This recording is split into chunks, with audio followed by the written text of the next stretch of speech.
नमस्कार विद्यार्थी मित्रांनो, तुमचं स्वागत आहे जय हिंद पाठशाला या यूट्यूब चॅनलमध्ये। आज आपण आता स्टेट बोर्ड सिरीज सुरू करणार आहोत। त्यामध्ये पहिलं पुस्तक घेतलेलं आहे मी सामान्य विज्ञान इयत्ता 7वी।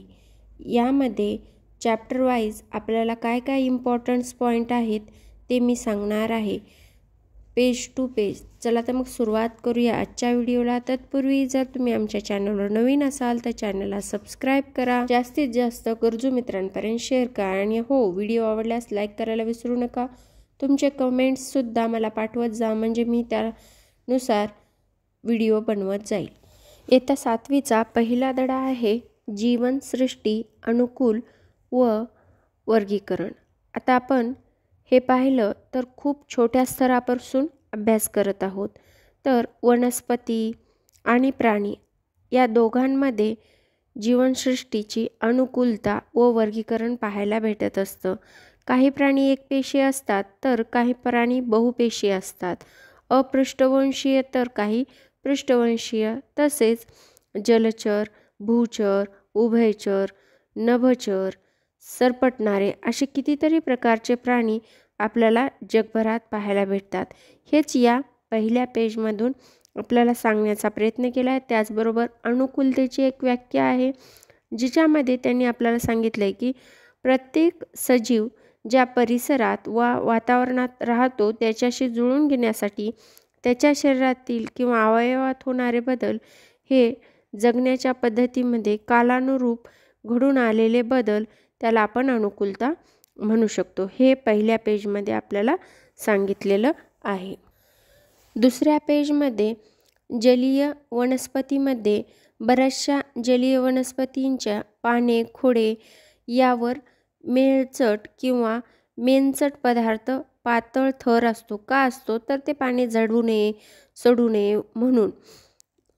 खोड व पानाचे देठ यामध्ये असलेल्या हवेच्या पोकळीला वनस्पतींना पानावर तरंगण्यासाठी उपयोगी पडतात। त्याचबरोबर दुसरा पॅरामध्ये आपल्याला इम्पॉर्टंट असं म्हटलं तर वाळवंटी प्रदेशातील वनस्पतीची अनुकूलता सांगितलेली आहे। त्यामध्ये त्यांनी सांगितले की वाळवंटी प्रदेशातील वनस्पतींना पाने नसतात किंवा ती खूप बारीक सुईसारखी असतात किंवा त्यांचे काट्यामध्ये रूपांतर झालेले असते। या रचनेमुळे त्यांच्या शरीरात अगदी कमी वाफेच्या रूपात बाहेर टाकले जाते पाणी। खोड हे पाणी व अन्न साठवून ठेवते, त्यामुळे ते मसल म्हणजे असं मोठं असं बनत असतं। पानाच्या अभावामुळे खोडांना प्रकाश संश्लेषण करावे लागते, म्हणून ती हिरवी असतात। तुम्हाला कळलं का? वाळवंटी प्रदेशातील खोड हे हिरवे असते का असते तर त्यांना प्रकाश संश्लेषण करावं लागतं म्हणून। ही सगळ्यात मोठी आणि इम्पॉर्टंट गोष्ट या पेजवर आहे। त्यानंतर तिसऱ्या पेजवर आपल्याला हिमप्रदेशातील वनस्पती व अनुकूलता सांगितलेली आहे। त्यामध्ये हिमप्रदेशातील वनस्पतीमध्ये प्रामुख्याने देवदार, पाईन अशा सूचिपर्णी वनस्पतीचा समावेश होतो। गवताळ प्रदेशातील वनस्पतीमधले अनुकूलता ह्या पेजवर सांगण्यात आली। त्या पेजमध्ये आपल्याला सांगितलंय की गवताळ प्रदेशात मोठ्या प्रमाणात खुरटी, झुडपे व गवताचे विविध प्रकार आढळतात। हे गवत तंतुमय मुळापासून जमिनीची धूप थांबवतं। त्याचबरोबर विषुववृत्तीय प्रदेशात दाट जंगले असतात, हे या पेजवर सांगण्यात आलेलं आहे। यानंतर चौथ्या पेजवर सांगितले आपल्याला अन्नग्रहणासाठी वनस्पतीमध्ये झालेली अनुकूलता। तर आपल्याला सर्वांना माहिती आहे काही वनस्पती परपोषी असतात तर काही स्वयंपोषी असतात। परपोशीमध्ये अमरवेल असते। अमरवेलाचं शरीर कसं असतं? तंतुमय काड्यासारखं, खोडाच्या जाळ्यावर त्या बसतात। पाने नसलेलं अमरवेल स्वतःचे अन्न स्वतः निर्माण करू शकत नाही, म्हणून ती काय करते? खोडावर राहते आणि त्या खोडातील पोषक द्रव्य शोषून घेत असते आणि तिला चूषक मूळ असतात। आणि बुरशीमध्ये हरितद्रव्य नसल्यामुळे ती प्रकाश संश्लेषण करू शकत नाही। या दोन गोष्टी लक्षात ठेवायच्या। बुरशी ही प्रकाश संश्लेषण करू शकत नाही, यावर प्रश्न आयोग विचारू शकतात। वनस्पतीच्या वाढीसाठी काय काय लागतं तर नायट्रोजन, फॉस्फरस व पोटॅशियम या घटकाची आवश्यकता असते. ज्या जमिनीतील नायट्रोजनची कमतरता असते अशा ठिकाणी वाढणाऱ्या वनस्पती जसं की घटपर्णी, व्हीनस फ्लायट्रॅप, ड्रासेरा या कीटकांचे भक्षण करून स्वतःची नायट्रोजनची गरज भासतात. हे सगळ्यात महत्त्वाचा आणि इम्पॉर्टंट पॉईंट आहे 4थ्या पेजवरला. वनस्पती वाढीसाठी नायट्रोजन, फॉस्फरस, पोटॅशियम या घटकाची आवश्यकता असते. ज्या जमिनीतील नायट्रोजनची कमतरता असते अशा जमिनीत व्हीनस फ्लायट्रॅप, ड्रासेरा आणि घटपर्णी ह्या ज्या परपोषी वनस्पती आहेत त्या कीटक खाऊन आपली नायट्रोजनची आवश्यकता भागवत असतात. त्यानंतर प्राण्यामधील अनुकूलता आता आपण पाहणार आहोत. तर जमिनीवरील प्राण्यापेक्षा पाण्यात राहणाऱ्या प्राण्याची त्वचा, शरीराचा आकार यामध्ये बदल झालेले दिसून येतात. माशाच्या त्वचेवर खवले असतात, शरीरावर पण असतात. शरीराचा आकार दोन्ही बाजूनी निमुळता असतो. श्वसनासाठी नाकाऐवजी कल्ले असतात. पापण्या पारदर्शक असतात. या प्राण्याच्या शरीरावर हवेच्या पिशव्या असतात. आता या प्राण्याच्या शरीरात हवेच्या पिशव्या असतात ही गोष्ट लक्षात ठेवायची. त्याचबरोबर दोन्ही साईडने निमुळता भाग असतो ही पण गोष्ट लक्षात ठेवायची, कारण यावर आयोग प्रश्न विचारत असतो. त्यानंतर 5व्या पेजवर सगळ्यात महत्त्वाचं म्हणजे गवताळ प्रदेशातील प्राणी आणि या ठिकाणी प्राण्यामधील अनुकूलता काय काय असते. वाघाच्या पायाच्या तळव्यात गादीसारखा भाग असतो, त्यामुळे त्याची चाहूल भक्ष्याला लागत नाही. ही एक त्याच्यातली अनुकूलता आहे. ह्या गोष्टीत जास्त काही इम्पॉर्टंट नाही 5व्या पेजवर. त्यानंतर सगळ्यात महत्त्वाचा 8व्या पेजवर डार्विनचा उत्क्रांतीचा सिद्धांत आहे. डार्विन थेअरी ऑफ इव्हॉल्युशन सगळ्यात महत्त्वाचा आहे. चार्ल्स डार्विन या जीवशास्त्रज्ञाने अनेक प्रकारच्या प्राण्यांचा आणि वनस्पतीचा अभ्यास करून असं सुचविलं की जीवन त्यावेळच्या पर्यावरणात जगण्यासाठी सर्वात जास्त सक्षम होते तेच जीवन पुढील काळात टिकू शकते.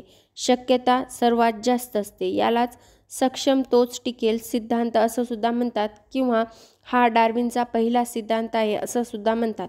डार्विनचा पहिला सिद्धांत सक्षम तोच टिकेल ही गोष्ट लक्षात ठेवायची, कारण यावर आयोग प्रश्न विचारू शकतात. त्यानंतर एखाद्या सजीव त्याला फायदेशीर ठरणारे फायदे वैशिष्ट्य घेऊन जन्माला आला की तो टिकू शकतो, तर त्यातील पुढच्या पिढी त्याच्यासारखीच बनते. त्यालाच डार्विनचा दुसरा नैसर्गिक निवडीचा सिद्धांत म्हणतात. म्हणजे डार्विनचे 2 सिद्धांत लक्षात ठेवायचे. एक सक्षम तोच टिकेल, दुसरा नैसर्गिक निवडीचा सिद्धांत. जसं की आता आपल्याला पूर्वी जेव्हा आपण वनात जंगलात राहायचो तेव्हा शेपटी होती, आपण कालांतराने ती शेपटी कमी केली, बरोबर. हा नैसर्ग निवडीचा सिद्धांत आहे. ही गोष्ट तर लक्षात ठेवायची. त्यानंतर सगळ्यात महत्त्वाचा आणि इम्पॉर्टंट ज्यावर आयोग बार प्रश्न विचारतो तो म्हणजे कार्ल लिनियसची द्विनाम पद्धती. ही या पेजवर आपल्याला सांगलेली आहे. तर त्याच्यामध्ये त्यांनी काय सांगितले, प्रत्येक सजीव ओळखण्यासाठी द्विनाम पद्धतीचा अवलंब केला जातो. त्यानुसार प्रत्येक सजीवाला एक वैज्ञानिक नाव देण्यात आलेले आहे. पहिली संज्ञा प्रजाती दर्शविते, दुसरी संज्ञा जाती दर्शविते. आंतरराष्ट्रीय नामकरण संहितेच्या नियमानुसार सर्व सजीवांना द्विनाम पद्धतीने वैज्ञानिक नावे देण्यात आलेली आहेत. ही सुद्धा खूप इम्पॉर्टंट लाईन आहे. यामध्ये पदावलीसुद्धा दिलेली आहे. पहिला आहे सृष्टी, दुसरा आहे संघ, तिसरा आहे वर्ग, चौथा आहे गण, पाचवा आहे कुल आणि 6वा आहे प्रजाती आणि जाती. हे वर्गीकरणाच्या पदानुसार क्लासिफिकेशन आहे. त्यामध्ये आंब्या आणि मानव यांचे क्लासिफिकेशन आपल्याला करून दिलेलं आहे. आणि हे सगळ्यात महत्त्वाचं आणि इम्पॉर्टंट पेज आहे. यातला एक लाईन टू लाईन आपल्यासाठी महत्त्वाची आहे. त्यानंतर दुसऱ्या लाईनवर आपल्याला 9 पेजवर सजीव आणि त्यांचं वैज्ञानिक नाव दिलं. हे सुद्धा खूप इम्पॉर्टंट आहे. कुत्र्याचं, गाईचं, जास्वंद आणि ज्वारी या 4 गोष्टींचं नाव दिलं आहे. हा जोड्या लावा म्हणून प्रश्न येत असतो, त्यामुळे ही सुद्धा लाईन टू लाईन लक्षात ठेवायचं. त्यानंतर 29 एप्रिल हा जागतिक बेडूक संरक्षण दिन आहे व वन्यजीव संरक्षण कायद्यानुसार त्याला मारणे, इजा पोहोचणे यावर बंदी आहे. ही सुद्धा गोष्ट लक्षात ठेवायची. 29 एप्रिल कोणता दिवस किंवा 29 एप्रिलला कोणता दिवस साजरा केला जातो असा प्रश्न आयोग बार वेळेस विचारत असतो. हा झाला आपला वर्ग 7वीतला पहिला धडा, जो की खूप खूप आपल्यासाठी इम्पॉर्टंट आहे. हा झाला पहिला चॅप्टर. यानंतर दुसरा तर वनस्पतीची रचना कार्य याकडे वळूया. बियाच्या आतून जमिनीच्या दिशेने वाढणाऱ्या भागास आदिमूळ म्हणतात. आता आपल्याला या गोष्टीवर मात्र अयोग प्रश्न विचारू शकतो. बीजाच्या आतून जमिनीच्या दिशेने वाढणाऱ्या भागास काय म्हणतात? आदिमूळ. त्यानंतर जमिनीच्या वर वाढणाऱ्या भागास अंकुर असं म्हणतात. जमिनीच्या खालच्या भागास आदिमूळ म्हणतात आणि जमिनीच्या वर वाढणाऱ्या भागास अंकुर म्हणतात. त्यानंतर दुसरं आहे, जमिनीमध्ये काही वनस्पतींना मुळांना उपमुळे फुटतात व ती तिरप्या व जमिनीच्या दूरवर पसरतात. मुळे झाडांना आधार देतात. अशा प्रकारच्या मुळांना सोटमूळ किंवा टॅपरूट असं म्हणतात. त्यानंतर रूट हेअर्स, मूल रोम कशाला म्हणतात? तर मुळाच्या टोकाच्या भागावर केसासारखे दिसणारे जे धागे असतात त्यांना मूल रोम किंवा रूट हेअर असं म्हणतात. आणि मुळाच्या टोकाला जो नाजूकसा भाग असतो किंवा मुळाची वाढ याच भागात होत असते, त्याला इजा पोचू नये म्हणून त्यावर टोपीसारखं आवरण असतं, त्याला मूळ टोपी किंवा रूट कॅप असं म्हटलं जातं. असं या चित्रात दिलेलं आहे आणि तेच मी शब्दात तुम्हाला सांगत आहे. खोडापासून फुटणाऱ्या तंतूसारख्या मुळांना तंतुमय मुळं म्हणतात किंवा त्यालाच इंग्लिशमध्ये फॅब्रिक रूट्स असं म्हणतात. मुळाचे सोटमूळ व तंतुमय मूळ हे दोन प्रमुख प्रकार असून द्विदल वनस्पतीमध्ये सोटमूळ असते तर एकदल वनस्पतीमध्ये तंतुमय मूळ असते. ही गोष्ट लक्षात ठेवायची. द्विदलमध्ये कोणतं मूळ असतं आणि एकदलमध्ये कोणतं मूळ असतं यावर आयोग प्रश्न विचारू शकतो. तर द्विदलमध्ये कोणतं असतं? सोटमूळ. आणि एकदलमध्ये तंतुमय मूळ असतात. यानंतर दुसरं आहे, मका आणि ऊस, ज्वारी जमिनीत वाढतात. मुळे व जमिनीच्या वरील खोडापासून वाढणारे अंगतुके मुळे अशी दोन प्रकारची मुळे पडतात. माती घट्ट धरून ठेवणे, पाणी, खनिज व क्षार शोषून घेणे, आधार देणे अशी विविध कार्य मुळांना करावी लागतात. त्यासाठी त्यांच्याकडे झालेल्या बदलामुळे त्यांना रूपांतरित मुळं म्हणतात. हे सुद्धा महत्त्वाचं आहे. यानंतर खोडाचे भाग. आता खोडावर पेरे किंवा नोड्स असतात, म्हणजे असे मोड आल्यासारखं, त्याला नोड्स म्हणतात. ज्या ठिकाणी पेरे असतात तेथे पाने फुटतात. ज्या ठिकाणी खोडाच्या दोन पेऱ्यामधील अंतरास कांडे किंवा इंटरनोड म्हणतात. खोडाच्या अग्रभागाला मुकुल किंवा बड असं म्हणतात. ही झाली छोट्या गोष्टी आहेत, पण ह्या लक्षात ठेवायच्या जेणेकरून आपल्याला यातून सोपं जाईल. आता पान किंवा पानाचे वेगवेगळे पार्ट्स यावर सुद्धा आयोग प्रश्न विचारत असतो. पानाचा पसरट भागास पर्णपत्र. पर्णाच्या कडेला पर्णधारा असतात आणि पर्णधारा या प्रामुख्याने सलग, खंडित किंवा दत्तेरी असतात. आता पर्णधारा किती प्रकारच्या असतात यावर आयोग प्रश्न विचारू शकतो. सलग, दतेरी किंवा खंडित अशा असतात. हे मी तुम्हाला चित्रातून दाखवत आहे, बाजूला पाहत जा. पर्णपत्राच्या पुढच्या टोकाला पर्णाग्र म्हणजे लिप ॲपेक्स असं म्हणतात. यामुळे मुख्यतः निम्म टोक किंवा टोकदार, गोलाकार असे प्रकार पडतात.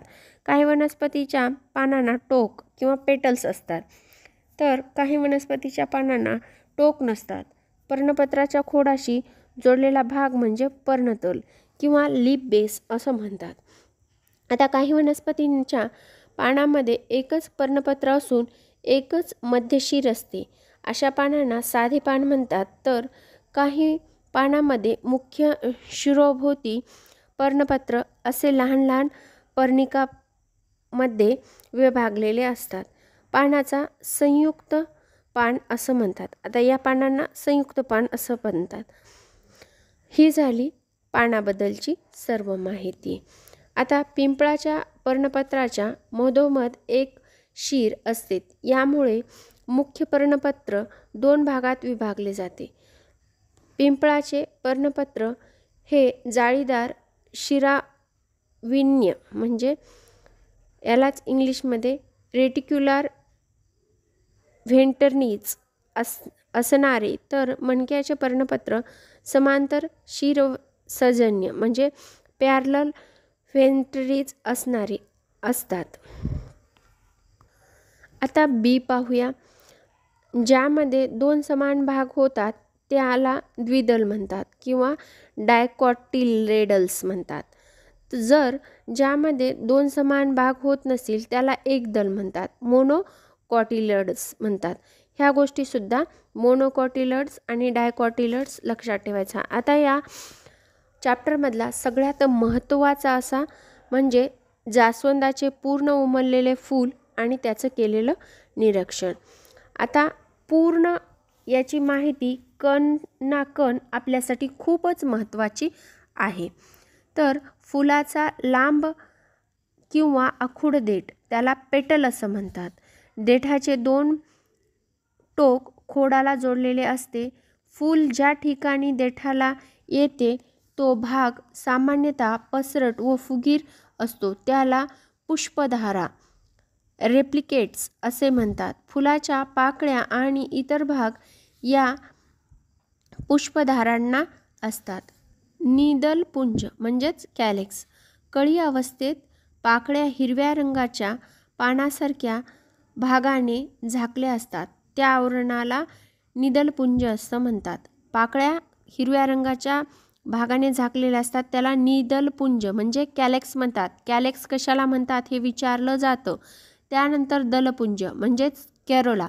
आता कॅरोला काय असतो तर दलपुंज पाकळ्यांसारखे म्हणजे पेटलने बनलेले असते.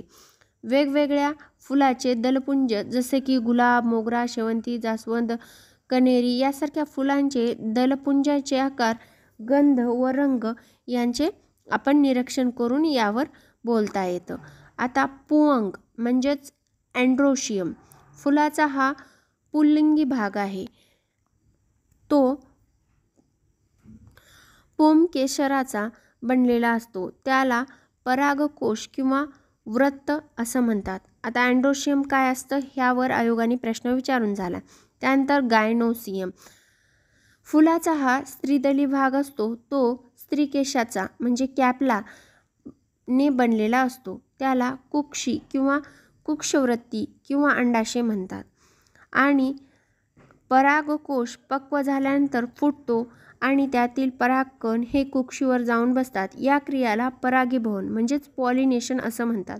आता यातील सगळा शब्दानं शब्द तुम्ही लक्षात ठेवायचं आणि तुम्हाला व्हिडिओ आवडत असतील तर चॅनलला लाईक करायचं, चॅनलला सबस्क्राईब करायचं आणि जास्तीत जास्त गरजू मित्रांपर्यंत शेअर करायचं. नैसर्गिक साधनांचे गुणधर्म असा आहे.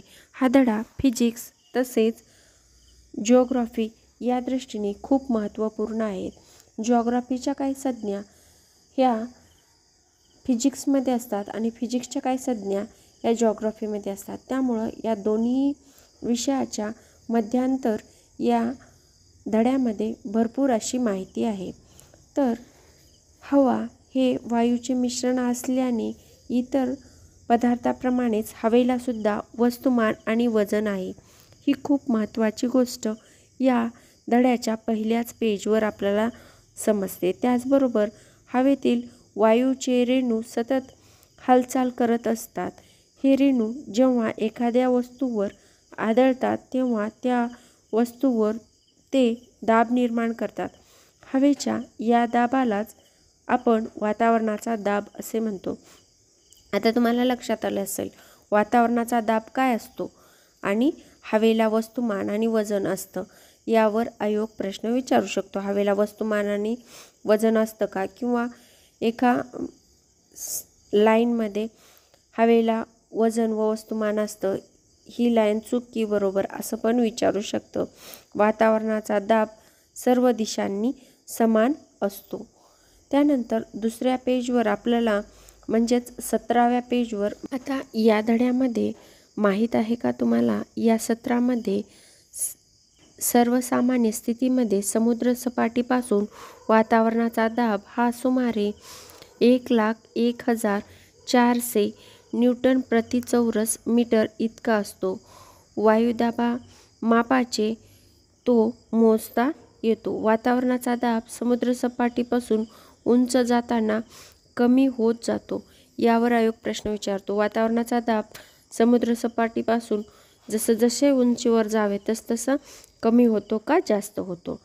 त्यानंतर असे होऊन गेले म्हणजेच यामध्ये आपल्याला एका शास्त्रज्ञाबद्दल सांगितलेलं आहे। डॅनियल बर्नानी या स्वीडिश शास्त्रज्ञाने 1726 साली महत्त्वाचे तत्त्व मांडले की हवेचा वेग वाढला तर तिचा दाब कमी होतो आणि याउलट हवेचा वेग कमी झाला तर दाब वाढतो। एखादी वस्तू हवेमधून गतिमान असल्यास त्या वस्तूच्या गतीचे लंब दिशेने हवेचा दाब कमी होतो आणि मग आजूबाजूने हवा जास्त दाबाकडून कमी दाबाकडे जोराने वाहू लागते। म्हणजेच काय, तापमान वेग वाढला की दाब कमी होतो आणि दाब कमी झाला की वेग वाढतो।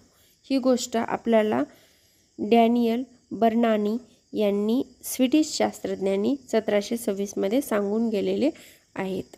यानंतर पुढच्या पेजवर खूप महत्त्वपूर्ण अशी संज्ञा म्हणजे संगणन ही संज्ञा आपल्याला सांगितलेली आहे। संगणक, आता संगणक म्हणजे काय हे समजण्यासाठी एका ग्लासमध्ये बर्फाचे खडे ठेवल्यास ग्लासाभोवती असलेल्या हवेला थंड मिळतो। हवेतील बाष्पाचे रूपांतर असलेल्या पाण्यात थंडवा मिळतो की विशिष्ट तापमानाला त्याचे संगणन होते आणि त्यामुळे बाष्पाचे रूपांतर पाण्यात होते। हे पाणी ग्लासाच्या बाहेरून पृष्ठभागावर जमा होते। हवेतील आर्द्रतेचे प्रमाण वेगवेगळ्या ठिकाणी वेगवेगळे असते। ही सगळ्यात महत्त्वाची गोष्ट आहे की हवेतील आर्द्रतेचे प्रमाण वेगवेगळ्या ठिकाणी वेगवेगळे असते। हवेतील आर्द्रतेचे प्रमाण हे तिच्या बाष्प धरून ठेवण्याच्या क्षमतेवर ठरत असते। ही पण गोष्ट महत्त्वाची आहे। ही गोष्ट आपल्याला भूगोलाच्या दृष्टीने खूप महत्त्वाची आहे। रात्री किंवा पहाटे जेव्हा हवेचे तापमान कमी असते तेव्हा तिची बाष्प धरून ठेवण्याची क्षमता कमी होत असते। अशा वेळी हवेतील जास्तीच्या बाष्पाचे पाण्याच्या थेंबात रूपांतर होते, यालाच आपण दवबिंदू म्हणत असतो। यानंतर पुढची संज्ञा आहे प्रकाशाचे विकेंद्रीकरण किंवा विकिरण। हवा हे काही वायू तसेच धूळ, धूर, बाष्प यांच्या अतिसूक्ष्म कणाचे मिश्रण आहे। हवा कशाचं मिश्रण आहे यावर आयोगाने प्रश्न विचारून झालेला आहे। धूळ, धूर, बाष्प यांच्या अतिसूक्ष्म कणाचे मिश्रण हवा आहे। जेव्हा प्रकाशकिरण हवेतील या सूक्ष्म कणांवर पडतात तेव्हा ते प्रकाशाला सर्व दिशेने विखुरतात। या नैसर्गिक घटनेस प्रकाशाचे विकिरण असे म्हणतात किंवा स्कॅटरिंग ऑफ लाईट्स असं म्हणतात। यानंतरची संज्ञा आहे तापमान नियंत्रण, टेम्परेचर कंट्रोल। हवेतील बाष्प, कार्बन डायऑक्साईड यासारखे घटक या उष्णतेचा काही भाग शोषून घेऊन तो इतर घटकांना देतात। त्यामुळे पृथ्वीवरील पृष्ठभागाचे तापमान उबदार राहते। या पृथ्वीवरील जीवसृष्टीला अनुकूल होते। पृथ्वीवरील हवाच नसती तर पृथ्वीच्या पृष्ठभागाचे सरासरी तापमान खूप कमी झाले असते। म्हणजे हवेचा हा सुद्धा एक गुणधर्म आहे की त्यातील कार्बन डायऑक्साईड हे हवेचं तापमान शोषून घेतं। त्यानंतर ध्वनी प्रसारण किंवा साऊंड ट्रान्सफॉर्मेशन ही संज्ञा तापमानातील बदलामुळे किंवा हवेची घनतासुद्धा बदलते. थंडीमध्ये हवेची घनता वाढते. थंडीचे पहाटे दूरच्या आगगाडीचा आवाज स्पष्ट ऐकू येतो. यावरून आपल्याला समजतं की ध्वनीचं प्रसारण होण्यासाठी माध्यमाची गरज असते किंवा माध्यमाचा उपयोग होता. ही गोष्ट लक्षात ठेवायची. ध्वनीचं प्रसारण होण्यासाठी किंवा ध्वनी ट्रान्सफर होण्यासाठी कुठलंही माध्यम लागतं. प्रकाशाचं ट्रान्सफर होण्यासाठी माध्यम लागतं का? नाही. निर्वातातून सुद्धा प्रकाश ट्रान्सफर होतो, पण हवेला माध्यमाची गरज असते. यानंतर सगळ्यात महत्त्वाची म्हणजे पाण्याची घनता. यावर आयोग प्रश्न विचारत असतो. पदार्थाचे आकारमान व वस्तुमान याचा परस्पर संबंध. एखाद्या वस्तूने व्यापलेली जागा म्हणजे तिचे आकारमान होय. पदार्थ द्रव्य संचयन म्हणजे वस्तुमान. पदार्थ घनता बरोबर वस्तुमान भागिले आकारमान. यावर सुद्धा आयोग प्रश्न विचारतो. हे खूप इम्पॉर्टंट आहे.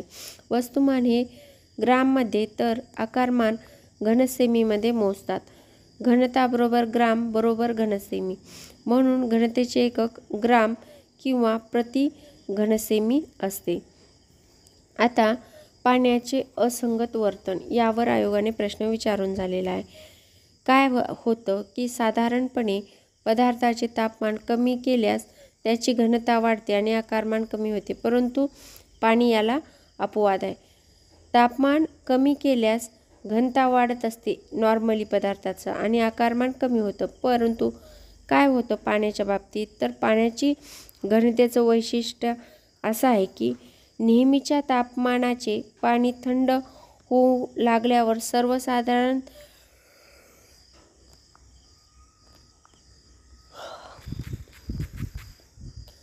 द्रवावर त्याची घनता वाढत जाते. मात्र 4 सेल्सिअस तापमानाच्या खाली तापमान गेल्यास पाण्याची घनता कमी होऊ लागते. म्हणजे 4 सेल्सिअस ह्या तापमानाला पाण्याची घनता सर्वात जास्त असते आणि 4 सेल्सिअस पाण्याचे तापमान कमी केल्यास त्याची घनता कमी होऊन आकारमान वाढते. यावर आयोगाने प्रश्न विचारून झालाय लाईन स्टेटमेंटमध्ये. 4 सेल्सिअस ह्या तापमानाला पाण्याची घनता सर्वात जास्त असते, लक्षात ठेवायचं. त्यानंतर 4 सेल्सिअस पाण्याचे तापमान कमी केल्यास घनता कमी होऊन आकारमान वाढते. म्हणजेच 4 सेल्सिअसच्या खाली तापमान जाऊ लागल्यास पाणी प्रसरण पावते. यालाच पाण्याचे असंगत वर्तन असं म्हणतात. त्याचबरोबर गुणधर्मानुसार पाण्याचा वापर. आता पाण्याच्या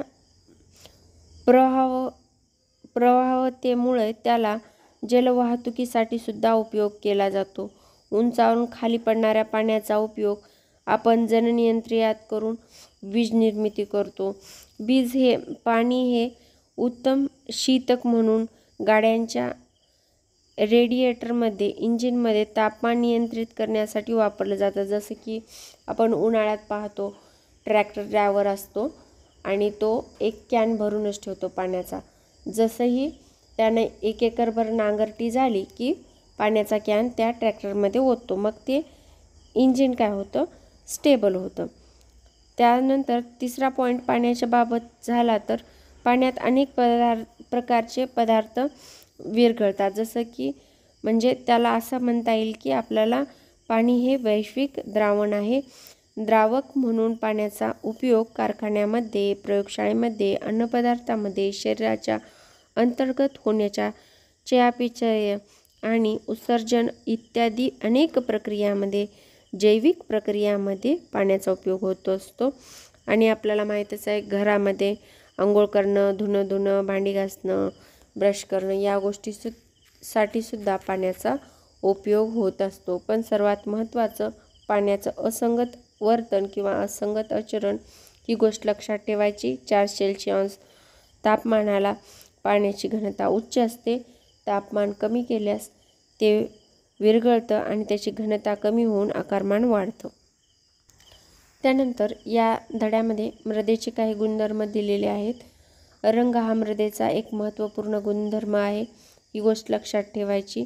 मृदा रचनेत महत्त्व कशाला असतं तर मृदेची सुपीकता यावर अवलंबून असतं आणि मुळाचा पुरेसा ऑक्सिजन पुरवठा होतो, त्याचबरोबर पाण्याचा निचरा चांगला होतो, त्यामुळे वनस्पतीच्या मुळाची योग्य वाढ होते।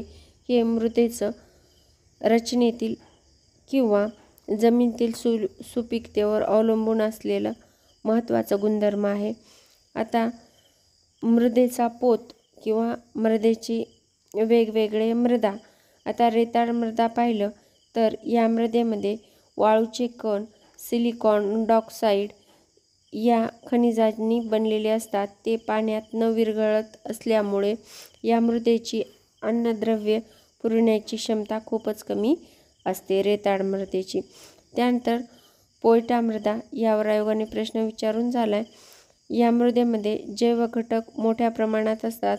या मृदेचे अन्नधान्य पुरवण्याची क्षमता खूप कमी असते। या मृदेची गाळाची मृदा असेही म्हणतात। पोयटा मृदा किंवा सिल्ट मोड मृदाला गाळाची मृदा असं सुद्धा म्हणतात। चिकन मृदा या मृदेमध्ये मातीचे सूक्ष्म कण प्रमाण अधिक असते। चिनी मातीच्या कणांना स्पर्श केला तर ते गुळगुळीत लागतात। चिकन मातीमध्ये पाणी धरून ठेवण्याची क्षमता अधिक असते। आता ह्या झाल्या मातीचे गुणधर्म आणि मातीचे प्रकार। आता मातीचा उपयोग आपल्याला माहीतच आहे, घरामध्ये मातीच्या उपयोगाची कुंडी असते। त्याचबरोबर चिनी माती पाहिलं तर ही पांढऱ्या रंगाची माती असते। या मृदेपासून आपण कपबशा किंवा आपल्या घरात वापरल्या जाणाऱ्या फरशा टाक्या या सगळ्या गोष्टी बनवत असतो। शाडूच्या मृदेपासून पांढऱ्या रंगाची मृदा असते, यापासून मूर्ती बनवली जाते। त्यानंतर टेराकोटा मृदा ह्या मृदेपासून कुंड्या आणि सजावटीच्या वस्तू बनवल्या जातात। आणि सगळ्यात महत्त्वाची म्हणजे तुमच्या आईची, माझ्या आईची किंवा तुमची माझी आवडती मुलतानी मृदा। मुलतानी मृदा ही आपण तोंडाला लावण्यासाठी म्हणजेच सौंदर्य प्रसाधनामध्ये वापरली जात असते। आता एका शास्त्रज्ञाने हायड्रोजन आयनाच्या संहितावर आधारित पीएच म्हणजे सामू संकल्पना मांडली। मातीचा सामू ठरविण्यासाठी पाणी व माती याचे प्रमाण 1:2 घेऊन त्यानं काय केलं, परीक्षण केलं। तेव्हा आम्लयुक्त मृदा म्हणजेच जिचा पीएच 6.5 पेक्षा कमी असतो तिला कोणती मृदा म्हणायचं, आम्लयुक्त मृदा। आणि उदासीन मृदा जी उदास असते तिला काय म्हणायचं, जर तिचा पीएच 6.5 ते 7.5 मध्ये असेल तर तिला न्यूट्रल किंवा उदासीन मृदा म्हणायचं। आणि आम्रधर्मी मृदा ही 7.5 पेक्षा जास्त पीएच असला की म्हणायचं। आणि मातीची सुपीकता कमी होण्याची कारण हा मृदेचा सामू असतो, जो की 6 पेक्षा कमी किंवा 8 पेक्षा जास्त असला की मातीची सुपीकता कमी होते, सेंद्रिय पदार्थाचे प्रमाण कमी होते, जमिनीतील पाण्याचा निचरा कमी होतो। सतत एकच पीक घेतल्यामुळे सुद्धा मातीची सुपीकता कमी होत असते। त्याचबरोबर खाऱ्या पाण्यात सतत वापर असल्यामुळे सुद्धा मातीची सुपीकता कमी होते। जागतिक मृदा दिवस हा 5 सप्टेंबरला साजरा केला जातो आणि रासायनिक खते व कीटकनाशक यांचा सुद्धा अतिवापर हा मृदेला हानी पोहोचत असतो। त्यानंतर रासायनिक खते अधिक प्रमाणात वापरल्यास जमिनीचा पोत बिघडतो आणि ती जमीन पेरणीयोग्य राहत नाही। जमिनीची सुपीकता टिकून ठेवण्यासाठी पिकाची आलटापालट करणं गरजेचं असतं। हा झाला पूर्ण 3रा चॅप्टर। यानंतरच्या भागात आपण 4था चॅप्टर पाहणार आहोत। मी सगळ्या गोष्टी व्यवस्थित आणि आपल्याला आयोग कुठल्या गोष्टीवर प्रश्न विचारतो आणि कसे प्रश्न विचारतो हे सांगत चलत आहे। जर व्हिडिओ आवडला तर लाईक करा, चॅनलला सबस्क्राईब करा, जास्तीत जास्त गरजू मित्रांपर्यंत शेअर करा आणि हो तुमचे जे काही कमेंट्स असतील ते पण नोंदवा। सर्वात जास्त इम्पॉर्टंट हा सजीवातील पोषण आहे। यावर आयोग एक ना एक प्रश्न विचारत असतो। आता पहिल्याच पेजवर आपल्याला पोषण म्हणजे न्यूट्रिशनबद्दल माहिती दिलेली आहे। तर पोषणाची गरज का असते, तर काम करण्यासाठी ऊर्जेची पुरवठा करणे आणि शरीराची वाढ व विकास होण्यासाठी, त्याचबरोबर पेशीची झीज भरून काढण्यासाठी व ऊती दुरुस्त करण्यासाठी, शरीराला रोगापासून वाचवण्यासाठी पोषणाची गरज असते. आता पोषक द्रव्ये शरीरात घेऊन त्यांचा वापर करण्याच्या सजीवांच्या प्रक्रियेला आपण पोषण म्हणत असतो. काही स्वयंपोषी असतात. तर स्वयंपोषी कशाला म्हणायचं, तर काही सजीव स्वतःचे अन्न स्वतः तयार करून त्यावर स्वतःचे पोषण करतात. या पद्धतीला आपण स्वयंपोषी पद्धत असं म्हणू शकतो. आणि परपोषी पद्धत ही काही सजीव अन्नावर इतर सजीवावर अवलंबून असतात, त्यांना आपण परपोषी किंवा यामध्ये वनस्पती प्राणी या दोघांवर अवलंबून राहणाऱ्या प्राण्यांना सुद्धा परपोषी असं म्हटलं जातं. मग या चॅप्टरमध्ये सर्वात जास्त आणि इम्पॉर्टंट असं प्रकाश संश्लेषण म्हणजे काय. आता ह्या चित्रामध्ये आपल्याला सरळ सरळ प्रकाश संश्लेषण दिसून येत आहे आणि त्याचं हे सूत्र आहे. कसं आहे, तर कार्बन डायऑक्साईड प्लस पाणी म्हणजेच C6CO2 प्लस 6H2O. मग त्याचं कशामध्ये रूपांतर होतं, तर ग्लुकोज प्लस ऑक्सिजनमध्ये निर्माण होतं आणि त्यामुळं सजीवांना पोषण किंवा न्यूट्रिशन भेटत असतं. जमिनीतील पाणी, पोषक तत्वे व हवेतील कार्बन डायऑक्साईडचा उपयोग करून हरितद्रव्य म्हणजेच क्लोरोफिल व सूर्यप्रकाशाच्या साहाय्याने वनस्पती पानांमध्ये अन्न तयार करतात. या प्रक्रियेला प्रकाश संश्लेषण किंवा फोटोसिंथेसिस असं म्हणतात. क्लोरोफिल व जमिनीतलं पाणी, पोषक द्रव्ये आणि कार्बन डायऑक्साईड याचा उपयोग करून प्रकाश संश्लेषण केलं जातं. हे तिन्ही शब्द खूप महत्त्वाचे आहेत. यावर आयोगाने प्रश्न विचारून झालेला आहे. त्याचबरोबर वनस्पती प्रकाश ऊर्जेचे रूपांतर रासायनिक ऊर्जेत करतात व ही ऊर्जा अन्नाच्या स्वरूपात साठवून ठेवतात. ह्यावर सुद्धा आयोगाने प्रश्न विचारलेला आहे.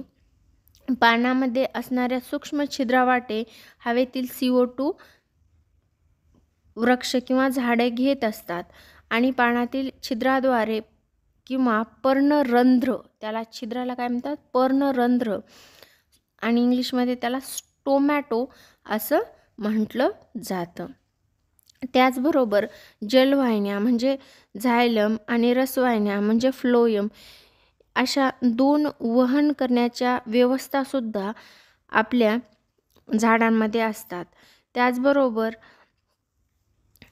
आता ह्या जलवाहिन्या आणि रसवाहिन्या काय करत असतात, तर वनस्पतीमध्ये जलवाहिन्यामार्फत मुळापासून पाणी व क्षार वनस्पतीच्या वरील सर्व भागाकडे पोहोचवलं जातं. तर प्रकाश संश्लेषणातून पानामध्ये तयार झालेलं अन्न म्हणजेच अन्न कुठलं, शर्करा व अन्य घटक रसवाहिन्यामार्फत वनस्पतीच्या इतर भागाकडे पाठवण्यासाठी व साठवण्यासाठी वाहून नेले जातात. आता ह्या झायलम फ्लोएमचे हे झाले कार्य.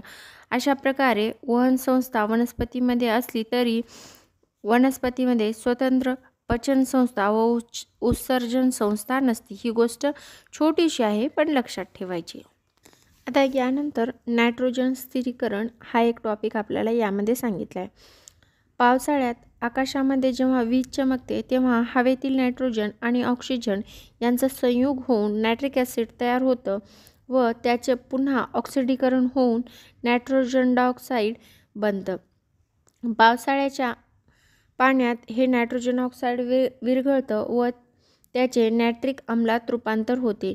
हे आम्ल पावसाच्या पाण्याबरोबर जमिनीत येते. हे आम्ल जमिनीतील विविध खनिजाबरोबर अभिक्रिया होऊन क्षारामध्ये रूपांतरित होते. वनस्पती या नायट्रोजनचा उपयोग क्षाराचा उपयोग स्वतःच्या वाढीसाठी करतात. म्हणून तर जेव्हा पाऊस पडून जातो तेव्हा आपले झाडे कसे टव टव टव टव टव टव दिसतात, बरोबर.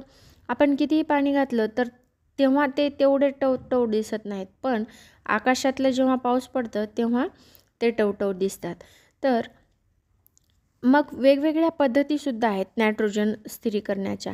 आता रायबोझोम हा एक सूक्ष्मजीव आहे जो द्विदल शिंबीवर्गीय वनस्पतीमध्ये मुळाच्या गाठीवर आढळतो.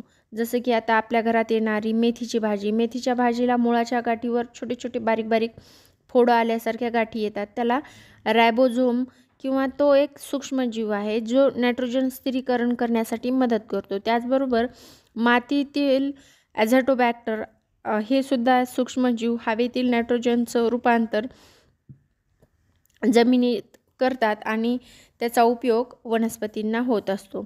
आता सहजीवी म्हणजे आता सोबत जगणारे, आता ते कोण कोण आहेत तर 2 किंवा अधिक सजीवांच्या निकट संबंधातून पोषण, संरक्षण, आधार इत्यादी बाबी साध्य होतात त्याला सहजीवी वनस्पती म्हणतात.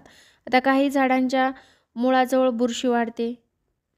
या बदललेल्या बुरशी झाडाच्या मुळाचे क्षार आणि पाणी पुरवतात आणि झाड बुरशींना पोषक तत्व पुरवत असतो. म्हणजे त्यांचं काय झालं, देवाणघेवाण झाली आणि त्यांचं सहजीवन झालं. तसंच शेवाल व बुरशी एकत्र राहतात, त्यावेळी बुरशी शेवालाला निवारा, पाणी व क्षार पुरवते. त्या बदल्यात शेवाल बुरशीला अन्न पुरवतं.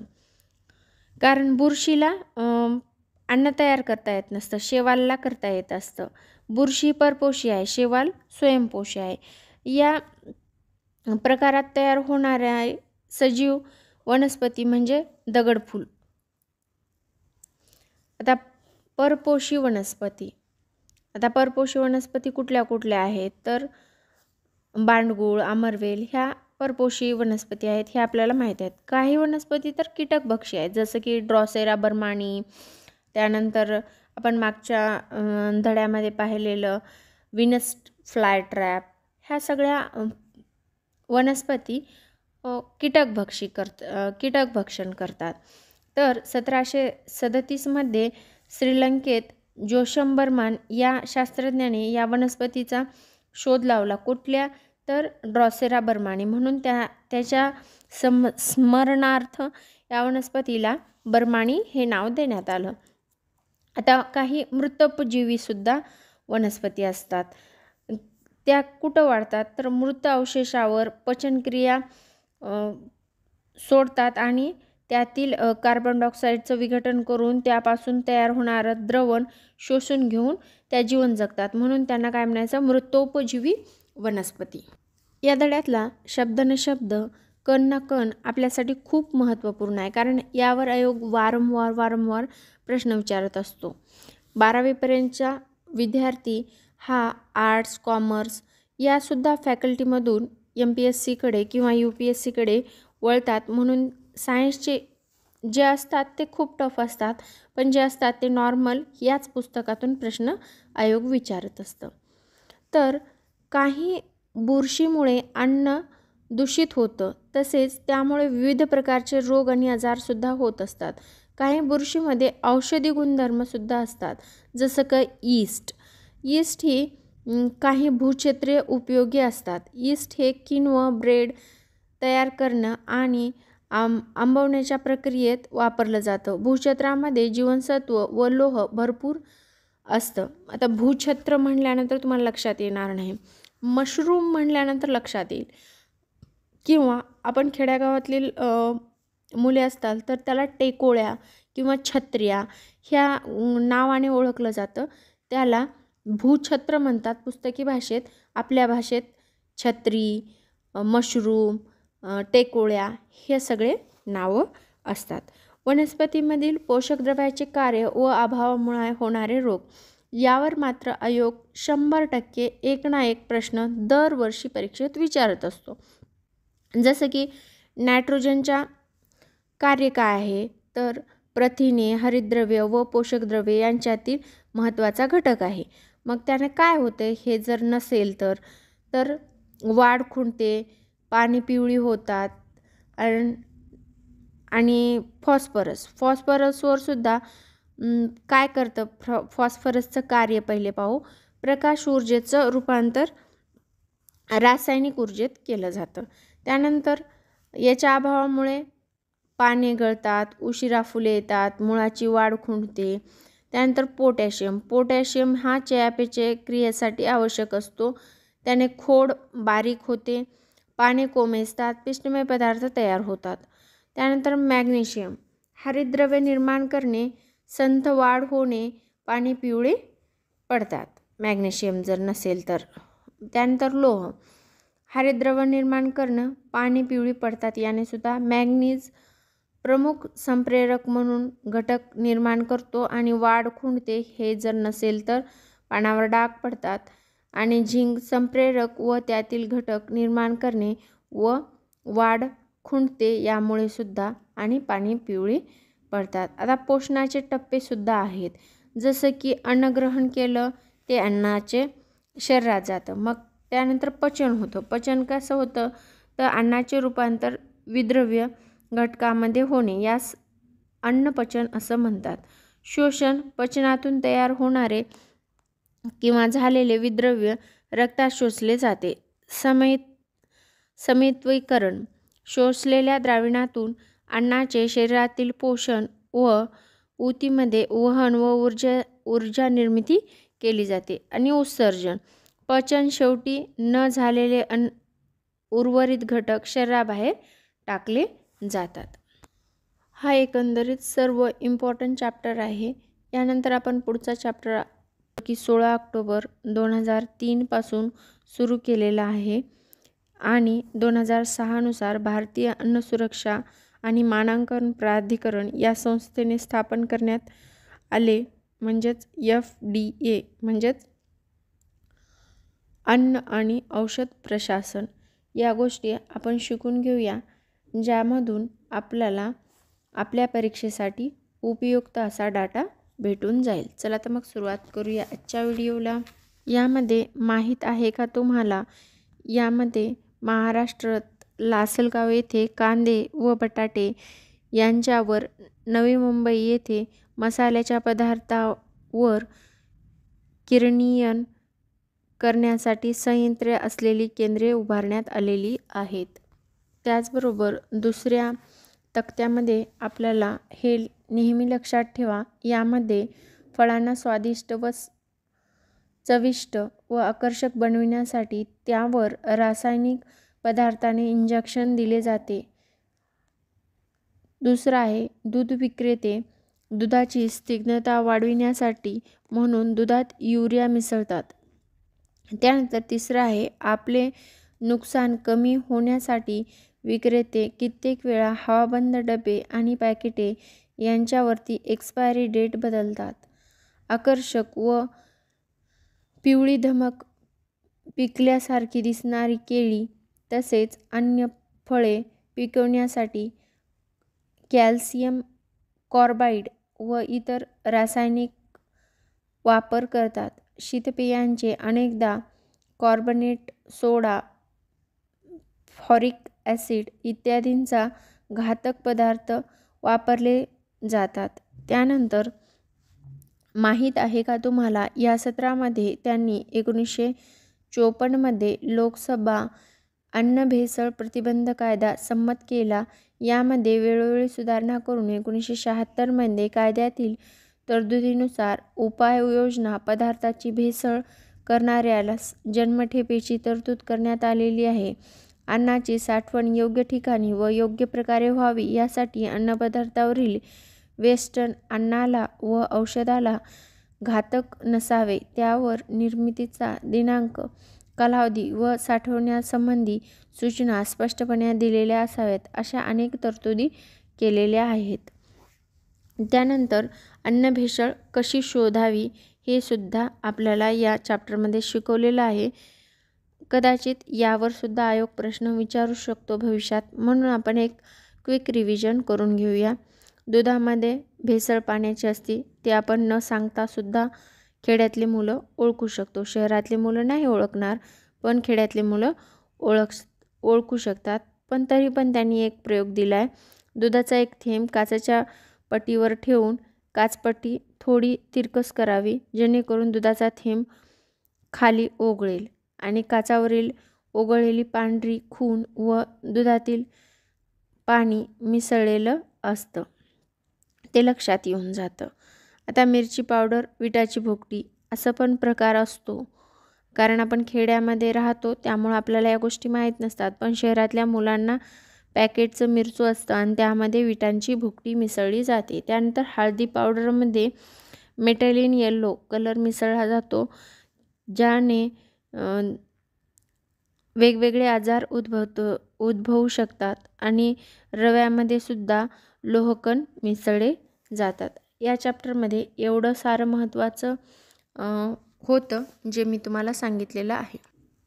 सगळ्यात महत्त्वाचं म्हणजे अन्नपद्धत, अन्नरक्षण पद्धत, ज्यासाठी गोठणीकरण कसं केलं जातं तर कमी तापमानावर अन्नपदार्थाची जैविक व रासायनिक प्रक्रिया यांचा वेग मंदावतो, त्यामुळे अन्नपदार्थ खूप काळ टिकून राहतं. यासाठी घरातील शीतकपाट म्हणजेच काय तर फ्रीज उपयोग करतात, ज्याच्यामध्ये फ्रोऑन अमोनिया असतं, जे की आपल्या शरीरासाठी घातक असतं.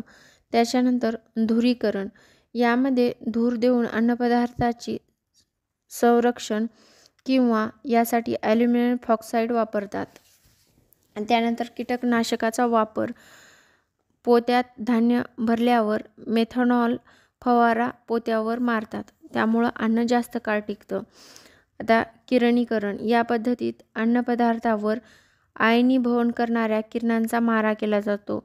उच्च ऊर्जायुक्त इलेक्ट्रॉन तत्वाद्वारे निर्मित क्षकिरण व किरणोत्सारी समस्थानिकाद्वारे उत्सर्जित गॅमा किरण, या प्रक्रियेमुळे सूक्ष्मजीव जसं की बुरशी, कीटकनाशक यांचा नाश होतो.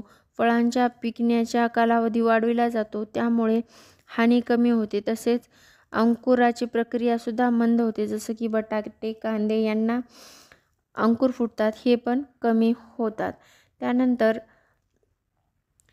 वायूचा वापर, वेपर्समध्ये व इतर खाद्यपदार्थांमध्ये हवाबंद पिशव्यांमध्ये बंद करताना नायट्रोजनचा उपयोग करतात. त्यातील बुरशी व कीटकनाशकाच्या वाढीस आळा घातला जातो. आता नायट्रोजनचा उपयोग कशामध्ये केला जातो यावर आयोगाने एक वेळा प्रश्न विचारला होता, किंवा हवाबंद चिप्सच्या पॅकेटमध्ये कुठला वायू असतो तर तो असतो नायट्रोजन, ज्याचं कार्य आहे खाद्यपदार्थ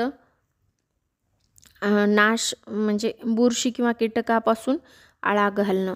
आता यावर परीक्षणाचा वापर कसा केला जातो तर नैसर्गिक परीक्षण असं केलं जातं की पदार्थ प्रामुख्याने मीठ, साखर, तेल वापरून बनवलेले लोणचे, जाम, मुरंबे, पेठ इत्यादी पदार्थ आपण तयार करून ठेवू शकतो. त्यानंतर रासायनिक परीक्षण कसं असतं तर ॲसेटिक आम्ल म्हणजेच विनेगार, सॅट्रिक आम्ल, त्यानंतर सोडियम, त्यानंतर नायट्रेट व नायट्राइड क्षाराचा वापर करून सॉस, जेली, जाम शिजविण्यास तयार भाज्या व अन्नाची प्रक्रिया इत्यादी पाकिटं खूप कालावधीसाठी टिकवलं जातात. त्यानंतर पाश्चरीकरण म्हणजे त्याला आपल्या सोप्या भाषेत उकळून दूध आपण ठेवतो, त्याला 80 सेल्सिअसला 15 मिनिटं ठेवलं जातं व त्यानंतर ताबडतोब ते थंड केलं जातं. यामुळे दुधातील सूक्ष्मजीवांचा नाश होऊन ते दीर्घकाळ टिकतं. त्यानंतर वाढलेल्या तापमानाचा वापर करून अन्नपदार्थांमध्ये सूक्ष्मजीवांची वाढ रोखून त्यांची गुणवत्ता टिकवून ठेवणे, या पद्धतीला जीवाणू शास्त्रज्ञ लुईस पाश्चर यांनी विकसित केल्यामुळे याला पाश्चरीकरण असं सुद्धा म्हटलं जातं. आता अदिश राशी म्हणजे केवळ परिणामाच्या साहाय्याने पूर्णपणे व्यक्त करता येणारी राशी म्हणजे अदिश राशी होय. उदाहरणार्थ आपण सांगतो लांबी, रुंदी, क्षेत्रफळ, वस्तुमान, तापमान, घनता, कालावधी, कार्य इत्यादी राशी म्हणजे काय आहेत तर अदिश राशी आहेत. आणि सदिश राशी म्हणजे काय तर सदिश राशी म्हणजे परिणाम व दिशा यांच्या सहाय्याने पूर्णपणे व्यक्त करता येणारी राशी म्हणजे सदिश राशी होय. जसं की विस्थापन, वेग या सदिश राशी आहेत. उदाहरणार्थ 20 किलोमीटर विस्थापन उत्तर दिशेस तर मुंबईच्या दिशेने 500 किलोमीटर प्रति तास वेगाने चाललेलं विमान, ह्या काय झाल्या तर सदिश राशी. आता आपण सदिश राशी आणि अदिश राशी शिकलो, मग आपल्याला वस्तुमान म्हणजे काय हे पाहायचे. तर वस्तुमान म्हणजे वस्तूच्या जडत्वाचे गुणात्मक माप, म्हणजे त्याला वस्तुमान म्हणता येते. वस्तुमानसुद्धा ही अदिश राश आहे, हे मी तुम्हाला अगोदरच सांगितलेलं आहे. त्यानंतर वजन, जी वस्तू आपण ग्राम किलोग्रॅममध्ये मोजतो त्या वस्तूला वजन नसून वस्तुमान आहे. या वस्तुमानावर जेवढे गुरुत्वीय बल कार्य करते त्याला वजन असं म्हणतात. म्हणजे वजन ही मात्र सदिश राशी आहे. यानंतर माहीत आहे का तुम्हाला 17मध्ये आपल्याला पृथ्वीच्या गुरुत्वीय बलामुळे वजन असते. त्याचबरोबर चंद्राचे गुरुत्वीय बल कमी असल्याने तेथे पृथ्वीपेक्षा आपले वजन कमी भरते. वस्तुमान मात्र दोन्हीकडेही ठिकाणी सारखंच असतं.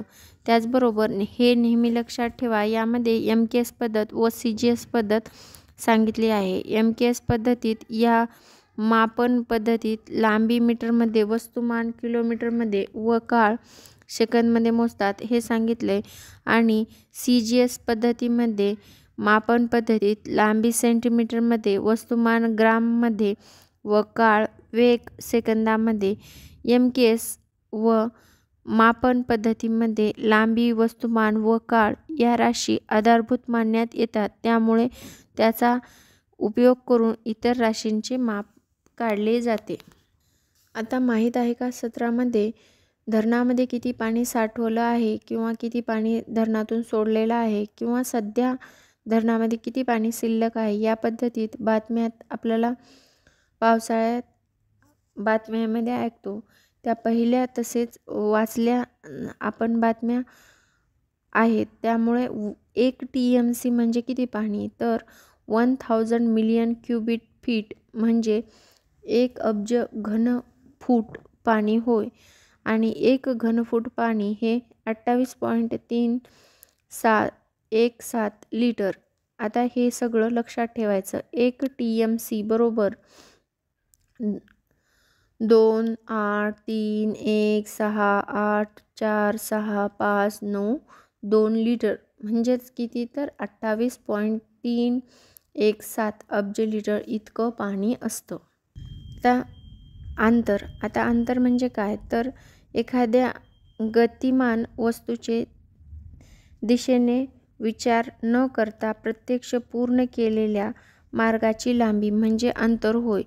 अंतर ही अदिश राशी आहे. विस्थापन, एखाद्या गतिमान वस्तूचे आरंभापासून ठिकाणाच्या अंतिम ठिकाणापर्यंत पोहोचण्यासाठी एका दिशेने पार केलेले कमीत कमी अंतर म्हणजे विस्थापन होय. विस्थापनामध्ये अंतर व दिशा या दोन्ही गोष्टींचा विचार होतो, म्हणून विस्थापन ही सदिश राशी आहे.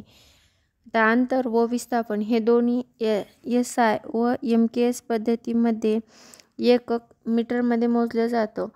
वेग म्हणजे विशिष्ट दिशेने एका कालावधीत वस्तूने कापलेले अंतर होय. वस्तूचा वेग आता आपल्याला ह्या सूत्रात सांगता येईल. वेग बरोबर विस्थापन भागिले विस्थापनाला लागलेला वेळ. त्यानंतर हे नेहमी लक्षात ठेवा, या सत्रामध्ये प्रत्येक अणू हा विद्युतदृष्ट्या उदासीन असतो. त्यातील धन व ऋण प्रभावाचे प्रमाण समान असते. ऋण प्रभाव काही कणाने कमी झाल्यास अणू धनभारित होतो. आणि माहीत आहे का 17मध्ये सुमारे 2500 वर्षापूर्वी थेल्स व ग्रीक शास्त्रज्ञांच्या असे लक्षात आले की पिवळ्या रंगाचा राळेचा दांडा लोकरी कापडाने घासला असता या दांड्यावर पिसे आकर्षित होतात. म्हणजेच अंबराला ग्रीक भाषेत इलेक्ट्रॉन्स असं म्हणतात. म्हणून अंबराच्या या आकर्षण गुणधर्माला थॉमस ब्राउनने 1646 साली इलेक्ट्रिसिटी हे नाव देण्यात आलं. यानंतर हे नेहमी लक्षात ठेवा, याच्यामध्ये प्रभार नसणाऱ्या किंवा उदासीन वस्तूवर धन व ऋणभारित संख्या सारखी असते. वर्तमानाने निर्माण झालेल्या विद्युत भारात फक्त विद्युत प्रवाहित वस्तू जवळ असेपर्यंत टिकते. त्यानंतर जरा डोके चलवा किंवा असे होऊन गेले. या सत्रामध्ये त्यांनी सन 1752 बेल्जियम फ्रँकलिनने आपला मुलगा विल्यम यांच्यासोबत पतंग उडण्याचा प्रयोग केला. हा पतंग रेशमी कपडा, देवदार झाडाचे लाकूड व धातूंनी तार वापरून तयार केला होता. धातूंची तार अशा पद्धतीने सोडली की तिचे एक टोक पतंगाच्या वरच्या बाजूस व दुसरे टोक पतंगाच्या दोराशी जोडले. ज्या दिशेने पतंग उडताना त्या दिशेने आकाशात विजा चमकत होत्या. पतंगाची तार ढगात स्पर्श करताच विद्युत प्रवाह ढगातून पतंगात स्थलांतरित झाला. तेव्हा पतंगाची सेल दोरी ताठरली होती. या विद्युत प्रवाहाला दोरीतून जमिनीपर्यंत पोहोचायला व जमिनीला दोरीचा स्पर्श होताच ठिणगी पडली. वीज म्हणजेच विद्युत प्रवाहाचे रूप असं यातून स्पष्ट झालेलं होतं. त्याचबरोबर एक माहीत आहे का सत्र आणखीन आहे, ज्यामध्ये विजेमुळे निर्माण होणारी प्रचंड उष्णता व प्रकाशामुळे हवेतील नायट्रोजन आणि ऑक्सिजन यांच्यात रासायनिक क्रिया होऊन नायट्रोजन ऑक्साईड वायू तयार होतो. हा वायू पावसाच्या पाण्यात मिसळला तर जमिनीवर येतो व जमिनीची सुपीकता वाढविणारे नत्र पुरवतो. विजेच्या ऊर्जेमुळे हवेतील ऑक्सिजनचे ओझोनमध्ये रूपांतर होते. हा ओझोन वायू सूर्यापासून होणाऱ्या हानिकारक अतिनील किरणापासून आपले संरक्षण करतो. यानंतर मोस्ट इम्पॉर्टंट माहीत आहे का तुम्हाला या सत्रामध्ये 6 ऑगस्ट 2010 रोजी अशी ढगफुटी लडाखमधील लेह येथे झाली होती. 26 जुलै 2005 रोजी मुंबईमध्ये झालेली ढगफुटीची घटना ही सर्वांच्या लक्षात राहील अशी विलक्षण होती. त्या दिवशी 8 ते 10 तासांमध्ये सुमारे 950 मिलीलीटर म्हणजेच 37 इंच इतका पाऊस पडला होता आणि संपूर्ण मुंबई जलमय झाली होती. यावर आयोगाने प्रश्न विचारून झालेला आहे.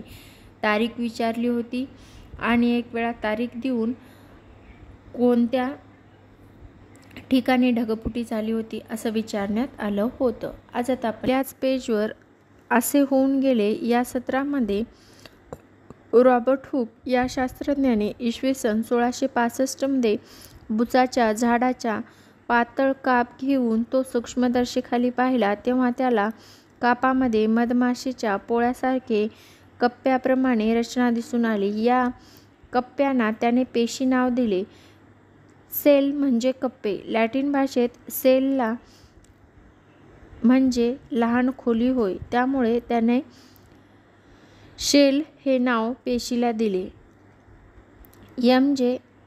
शाल्मेंडेन व थिओडोरा स्वान यांनी 2 शास्त्रज्ञांनी 1838 साली पेशीच्या रचनेविषयी सिद्धांत मांडला की सर्व सजीव पेशीपासून बनलेले असतात आणि पेशी हा सजीवांचा पायाभूत घटक आहे. 1885 मध्ये डॉक्टर विरशा यांनी सर्व पेशीचा जन्म हा पूर्वी अस्तित्वात असलेल्या पेशीमधून होतो असा स्पष्ट केला.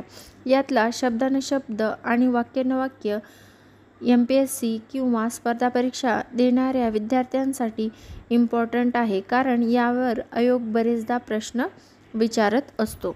यानंतर पेशीचे आकार. आता पेशीचे आकार गोलाकार, दंडाकार, स्तंभाकार, सर्पिलाकार, अंडाकृती आकार अशा विविध आकारामध्ये पेशी आपल्याला आढळून येत असतात.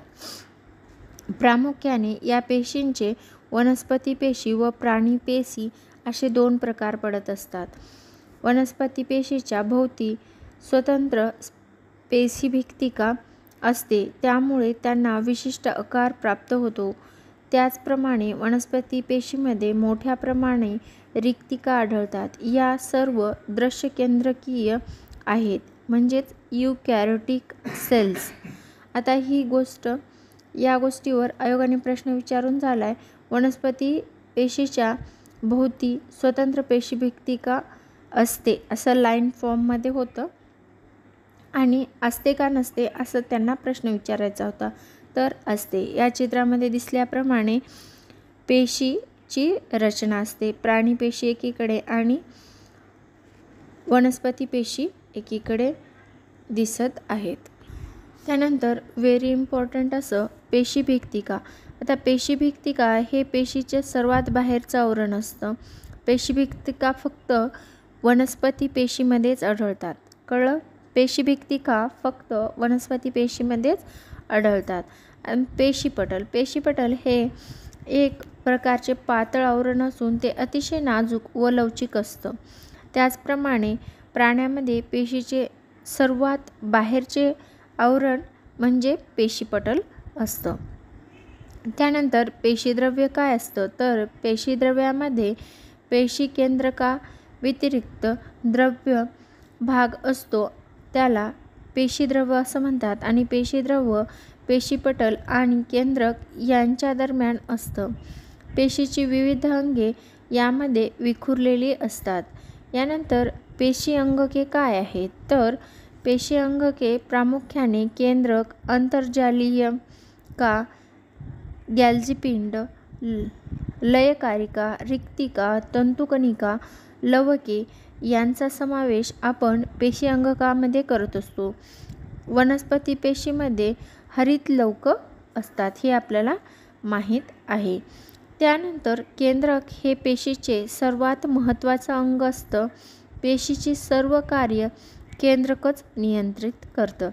तंतुकणिका व लवके ही दुहेरी अवतरण असलेली अंगके आहेत व तंतुकणिका ऊर्जा तयार करतात म्हणून त्यांना पेशीचे ऊर्जा केंद्र म्हणतात. आता आपल्या यावर आयोगाने प्रश्न विचारलेला होता, पेशीचं ऊर्जा केंद्र कोणास म्हणतात?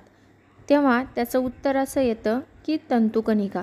आणि तंतुकणिकेचं मुख्य कार्य काय आहे तर ऊर्जा निर्माण करणं. यानंतर माहीत आहे का या सत्रामध्ये 100 मायक्रोमीटरपेक्षा लहान वस्तू आपल्या डोळ्यांना दिसू शकत नाहीत. त्यामुळे काचपट्ट्या तयार करून सूक्ष्मजीवाचे संयुक्त सूक्ष्मदर्शी निरीक्षण केले जाते. परंतु 1000 पटीने वर्धन अपुरे ठरत असेल तर काही सूक्ष्मजीवांच्या निरीक्षणासाठी मात्र इलेक्ट्रॉन सूक्ष्मदर्शी वापर करतात. काही सूक्ष्मजीवांचे आकार. आता पॅरामिशियमचा आकार काय आहे तर 100 मायक्रोमीटर. यावर जोड्या लावा असा आयोगाने प्रश्न विचारलेला आहे. पॅरामिशियमचा आकार 100 मायक्रोमीटर. टायफॉइड रोगजंतूचा आकार हा 1 ते 3 मायक्रोमीटर आणि पोलिओ जीवाणूचा आकार हा 28 नॅनोमीटर आहे. सूक्ष्मजीवांचा आकार हा 100 मायक्रोमीटरपेक्षा लहान असतो. एवढा लहान आकार असून देखील सूक्ष्मजीवांच्या पेशीतील अंगके सर्व जीवन प्रक्रिया घडवून आणत असतात. यानंतर सूक्ष्मजीवांची वाढ कोठे होते तर पाण्यामध्ये, मातीमध्ये आणि कुजणारे पदार्थ जे असतात त्यामध्ये सूक्ष्मजीवांची वाढ होत असते. 25 ते 37 सेल्सिअस दरम्यान ते वाढत असतात. विशिष्ट पेशीद्रव्यात उदाहरणार्थ शैवाल, हरितद्रव्य यामध्ये ऑक्सिजन असतं. वातावरण जर ओलसर, दमट आणि उबदार असेल तर सूक्ष्मजीवाची वाढ होण्यास अधिक प्रेरणा भेटत असते. त्यानंतर आकार व जीवन प्रक्रियेनुसार सूक्ष्मजीवांचे शैवाल, कवक, अधिजीव, जीवाणू, विषाणू असे वर्गीकरण होत असते. आता आपल्याला किण्वन किंवा फर्मेंटेशन म्हणजे काय समजून घ्यायचे. तर सूक्ष्मजीवांच्या क्रियेमुळे काही कार्बनी पदार्थाचे दुसऱ्या कार्बनी पदार्थामध्ये रूपांतर होण्याच्या रासायनिक क्रियेला किण्वन किंवा फर्मेंटेशन असं म्हटलं जातं. आंबविणे, कुजणे असं सुद्धा म्हणतात. या क्रियेत उष्णता निर्माण होऊन कार्बन डायऑक्साईड व इतर वायू तयार होतात. हे वायू पदार्थाचे आकारमान वाढवितात. उदाहरणार्थ पाव, इडली यांचं पीठ. आता इडलीचं पीठ थोडंसं असतं पण आपण एखाद्या डब्यात टाकलं तर तो डबा फुल भरतो जेव्हा ते व्यवस्थित फर्मेंटेशन झालेलं असतं. हे वायू बाहेर पडताना पदार्थ फसफसतात. जसं की दुधापासून दही बनवणं, फळे व धान्ये यांच्यापासून अल्कोहोल तयार करणं, पिठापासून पाव बनविणं, तसेच ॲसिटिक ॲसिड, सॅट्रिक आम्ल, लॅक्टिक आम्ल, जीवनसत्वे व प्रतिजैविके यांची निर्मितीमध्ये किण्वन प्रक्रिया किंवा फर्मेंटेशन प्रक्रियेचा उपयोग केला जातो. यानंतर हे नेहमी लक्षात ठेवा, या सत्रामध्ये प्रतिजैविके म्हणजेच अँटीबायोटिक्स ही रोगावर मात करण्यासाठी असली तरी ती डॉक्टरांच्या सल्ल्याशिवाय घेऊ नये. उपायकारक असते, त्यामुळे डॉक्टरांच्या सल्ल्यानुसार पूर्ण करावे. तसेच अंगदुखी, डोकेदुखी, सर्दी अशा आजारासाठी परस्पर औषध घेऊ नये. माहीत आहे का, सत्रामध्ये आपल्याला ताप येते म्हणजे नक्की काय होतं यावर सांगितलेलं आहे. आणि निरोगी मानवी शरीराचे तापमान सुमारे 37 सेल्सिअस इतके असते. शरीरात सूक्ष्मजीवांचा प्रवेश झाल्यास आपल्या रक्तातील प्रतिकारक यंत्रणा कामाला लागते व त्यामुळे शरीराचे तापमान वाढल्यामुळे सूक्ष्मजीव नष्ट होतात. जखम भरताना ती गरम लागण्याचे कारणही हेच असते. हा झाला आपला पूर्ण 11वा चॅप्टर, ज्याचं नाव होतं पेशीरचना आणि सूक्ष्मजीव. याबद्दल आपण सर्व माहिती अभ्यासली आहे. हा बायोलॉजीच्या दृष्टीने खूप महत्त्वाचा धडा आहे. आता यामध्ये पापणी लावण्याच्या लहान क्रियेपासून ते कुऱ्हाडीने लाकडे फोडण्याच्या ताकदीच्या हालचालीपर्यंत शरीराच्या सर्व क्रिया स्नायूमुळे घडतात असं सांगितलं आहे. त्याचबरोबर बोलणं, हसणं, चालणं, उडी मारणं आणि एखादी गोष्ट फेकणं अशा विविध हालचालीसुद्धा आपल्या स्नायूमुळे होत असतात. या गोष्टी या धड्यामध्ये सांगण्यात आलेल्या आहेत. चला तर मग सुरुवात करूया आजच्या व्हिडिओला. तत्पूर्वी जर तुम्ही आमच्या चॅनलवर नवीन असाल तर चॅनलला सबस्क्राईब करा, जास्तीत जास्त गरजू मित्रांपर्यंत शेअर करा आणि हो, व्हिडिओ आवडल्यास लाईक करायला मात्र विसरू नका. या धड्यामध्ये माहीत आहे का तुम्हाला, या सत्रामध्ये मानवी शरीरात 600पेक्षा अधिक स्नायू असतात, ज्यामध्ये प्रौढ निरोगी व्यक्तीच्या शरीराच्या सुमारे 40% वजन हे वायू स्नायूचं असतं. मानवी चेहऱ्यामध्ये जवळपास 30 स्नायू असतात. आनंद, दुःख, भीती असे अनेक भाव त्या स्नायूच्या हालचालीमुळे दिसून येतात. आपले डोके, तोंड, नाक यांच्यामध्ये छोट्या स्नायूंची वर्तुळे असतात. या छोट्या स्नायूमुळेच आपल्या चेहऱ्यावर विविध भाव दिसतात. यामध्ये आपल्याला ऐच्छिक स्नायू व अनैच्छिक स्नायू असे 2 प्रकार पाहायला मिळतात. आपल्या इच्छेनुसार अवलंबून असतात. अशा कामासाठी वापरण्यात येणाऱ्या स्नायूंना आपण ऐच्छिक स्नायू म्हणू शकतो. जसं की हात आणि पाय या अवयवात ऐच्छिक स्नायू असतात. आता अनैच्छिक स्नायू कशाला म्हणायचं, किंवा आपल्या शरीरातील किंवा इंद्रियाची कामे जीवनावश्यक असतात पण ती आपल्या इच्छेवर अवलंबून असतात. अशा इंद्रियांना आपण अनैच्छिक स्नायू म्हणू शकतो. जसं की जठर, आतडे, हृदय यांची कामे ठराविक पद्धतीने अनैच्छिक स्नायूच्या मदतीनं होत असतात. आता स्नायूचे प्रकार. अस्थिस्नायू हे स्नायू हाडाचा सांगडा एकत्र ठेवण्याचे आणि शरीराला आकार देण्याचं काम करतात. त्यानंतर हृदयाचे स्नायू. हे स्नायू हृदयाचे आकुंचन व शिथिलीकरण घडवून आणण्यास त्यांची ही हालचाल अनैच्छिक असते. हृदयाच्या स्नायूमुळे दर मिनिटाला हृदयाचे अविरतपणे जवळपास 70 वेळा आकुंचन व शिथिलीकरण होत असते. त्यानंतर मृदू स्नायू. आता मृदू स्नायू यांची हालचाल अनैच्छिक असते. हालचाल सावकाश आणि आपोआप होणारी असते. या विशेष स्नायूमुळे शरीराची अनेक जीवनावश्यक कार्य नकळत होत असतात. आपल्या दंडामध्ये असलेल्या हाडांच्या वरच्या बाजूला असलेल्या स्नायूंना द्विक-स्नायू किंवा बायसेप्स व खालच्या बाजूस असलेल्या स्नायूंना त्रिस्थिरक स्नायू म्हणजेच ट्रायसेप्स असं म्हटलं जातं. याच धड्यामध्ये नेहमी लक्षात ठेवा, या सत्रामध्ये आपल्याला असं सांगितलंय की शरीरातील स्नायू बळकट व कार्यप्रवण असणे आवश्यक आहे.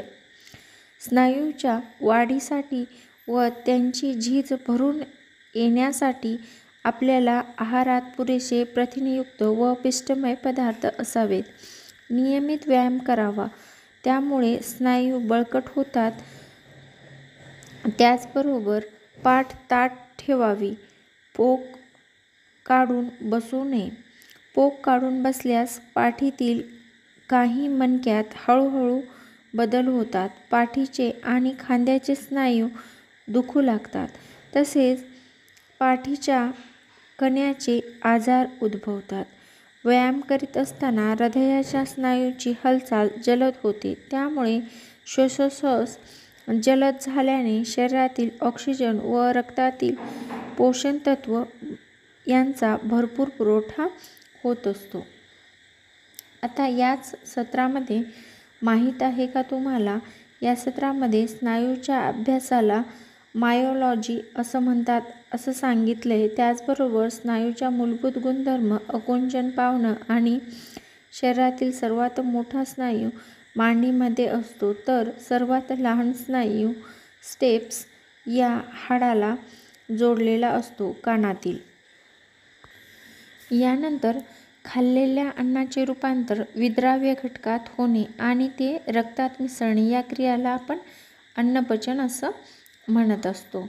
त्यामध्ये अन्ननलिकेची एकूण लांबी सुमारे 9 मीटर असते. त्यात प्रामुख्याने मुख, तोंड, ग्रासिका, जठर, आम्लाशय, लहान आतडे, मोठे आतडे, मलाशय, गुदद्वार यांचा समावेश होतो.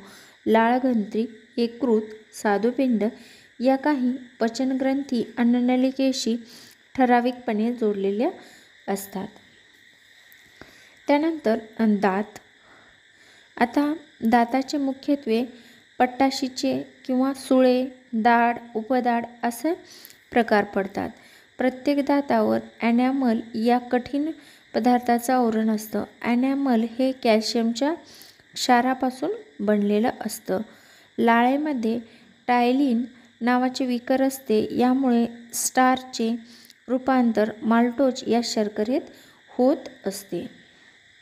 आता आपल्याला एक ना एक शब्द असा या पानावरील आपल्याला महत्त्वाचा आहे. आता तोंड सांगितले. आता तोंड कशाला म्हणायचं? तोंडाचा अन्नाचा घास घेतल्यापासून त्यांच्या पचनक्रियेला सुरुवात होते.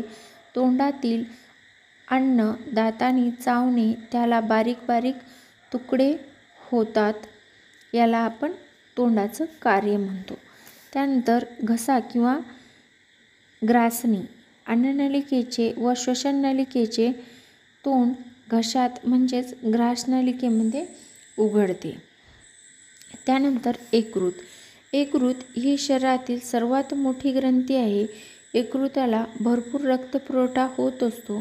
यकृताचे मुख्य कार्य म्हणजे ग्लुकोजचा साठा करणे. यकृताच्या खालच्या बाजूस पित्ताशय असते. यामध्ये यकृताने साठवलेला पित्तरस साठवला जातो. हा पित्तरस लहान आतड्यात पोहोचवला की तेथील अन्नात मिसळतो व पचन सुलभ होते. स्निग्ध पदार्थाच्या पचनास पित्तरसामुळे मदत होते. पित्तरस क्षार असतात. यानंतर लहान आतडे. लहान आतडे सुमारे 6 मीटर लांब असून तेथे प्रामुख्याने अन्नाचे पचन व शोषण होते. लहान आतड्यात अन्नामध्ये 3 पाचक रस मिसळतात. अन्नापासून मिळालेले पोषण पदार्थ रक्तात शोषण्याचे काम हे लहान आतडे करत असतात. त्यानंतर मोठे आतडे. मोठे आतडे यांची लांबी सुमारे 1.5 मीटर असते. येथे फक्त पाण्याचे शोषण होते. मोठ्या आतड्यांचा सुरुवातीचा भाग हा अपेंडिक्स हा छोटा भाग जोडलेला असतो. लहान आतड्यात अन्नाचे पचन झाल्यानंतर न पचलेले अन्न आणि पचलेल्या अन्नातील उर्वरित घन भाग हा मोठ्या आतड्यात येतो. पचनक्रियेनंतर उरलेले सर्व पदार्थ गुदद्वारामार्फत शरीराबाहेर टाकले जातात. यानंतर लाळग्रंथी. आता लाळग्रंथी हा कानशिलाजवळ आणि घशाजवळ जिभेखाली असलेल्या वेगवेगळ्या ग्रंथीमध्ये लाळ तयार होते. तेथून ती नलिकेतून तोंडात येते. अन्न चावण्याची प्रक्रिया सुरू असताना त्यात लाळ मिसळली जाते. त्यानंतर ग्रासिका ही नळी घशापासून जठरापर्यंत असून अन्न पुढे ढकलण्याचं काम करते. स्वादुपिंड, ज्याला की आपण इंग्लिशमध्ये पॅनक्रियाज म्हणतो. स्वादुपिंडातून स्वादुरस स्रावतो. त्यात अनेक विकरे असतात. त्यानंतर जठर. जठर अन्ननलिकेच्या मोठ्या पिशवीसारखा भागाला जठर म्हणतात. जठरातील ग्रंथीमधून जठररस स्रावतो.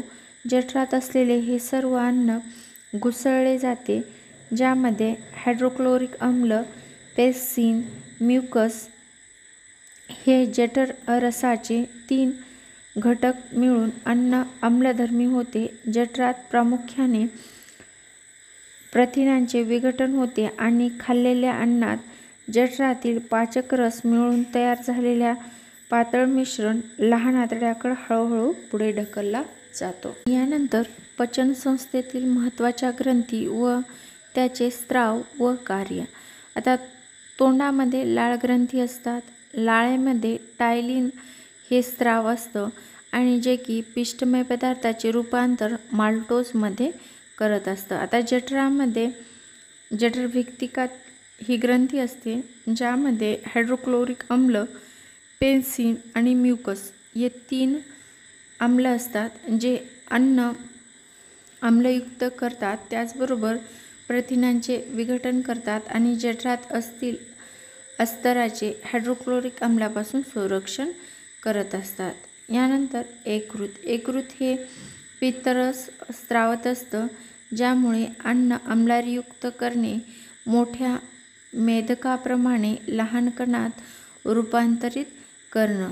त्यानंतर स्वादुपिंड, ज्याला आपण पॅनक्रियाज म्हणतो, ज्यामध्ये ट्रिप्सिन, लायपेज आणि अमायलेज हे 3 स्रावत असतात आणि ज्याचे कार्य आहे प्रथिनाचे रूपांतर अमिनो आम्लात करतात, मेदाचे रूपांतर मेदाम्लात आणि ग्लायकोजनमध्ये, त्याचबरोबर पिष्टमय पदार्थाचे रूपांतर शर्करेत करतात. हे कार्य स्वादुपिंड करत असतो. त्यानंतर अन्नस्राव, प्रथिनांचे अमिनो आम्लात रूपांतर करणे, पिष्टमय पदार्थाचे ग्लुकोजमध्ये रूपांतर करणे आणि मेदाचे मेदाम्लात आणि ग्लायकोरॉयलमध्ये रूपांतर करणे हे लहान आतड्याचं कार्य आहे. हा झाला आपला 12वा धडा, ज्याचं नाव होतं स्नायू. बरोबर, ह्या धड्यात खूप सारी माहिती जी की स्पर्धा परीक्षेसाठी उपयुक्त आहे. चला तर मग सुरुवात करूया आजच्या व्हिडिओला. तत्पूर्वी जर तुम्ही आमच्या चॅनलवर नवीन असाल, चॅनलला सबस्क्राईब करा, जास्तीत जास्त गरजू मित्रांपर्यंत शेअर करा आणि हो, व्हिडिओ आवडल्यास लाईक करायला मात्र विसरू नका. या धड्यामध्ये पहिल्याच पानावर माहीत आहे का तुम्हाला, या सत्रामध्ये आपल्याला आत्तापर्यंत जे काही शास्त्रज्ञांनी 118 मूलद्रव्याचा शोध लागलाय ते सांगितले. त्याचबरोबर त्यांनी 92 मूलद्रव्ये हे निसर्गात आढळतात, तर उर्वरित मूलद्रव्ये ही मानवनिर्मित आहेत. Hydrogen, oxygen, nitrogen, carbon dioxide, Loha, पारा, तांबे ही काही महत्त्वाची नैसर्गिक मूलद्रव्ये आहेत. त्याचबरोबर संशोधनाद्वारे नवीन मूलद्रव्याचा शोध लावला जात आहे असं सांगितलेलं आहे.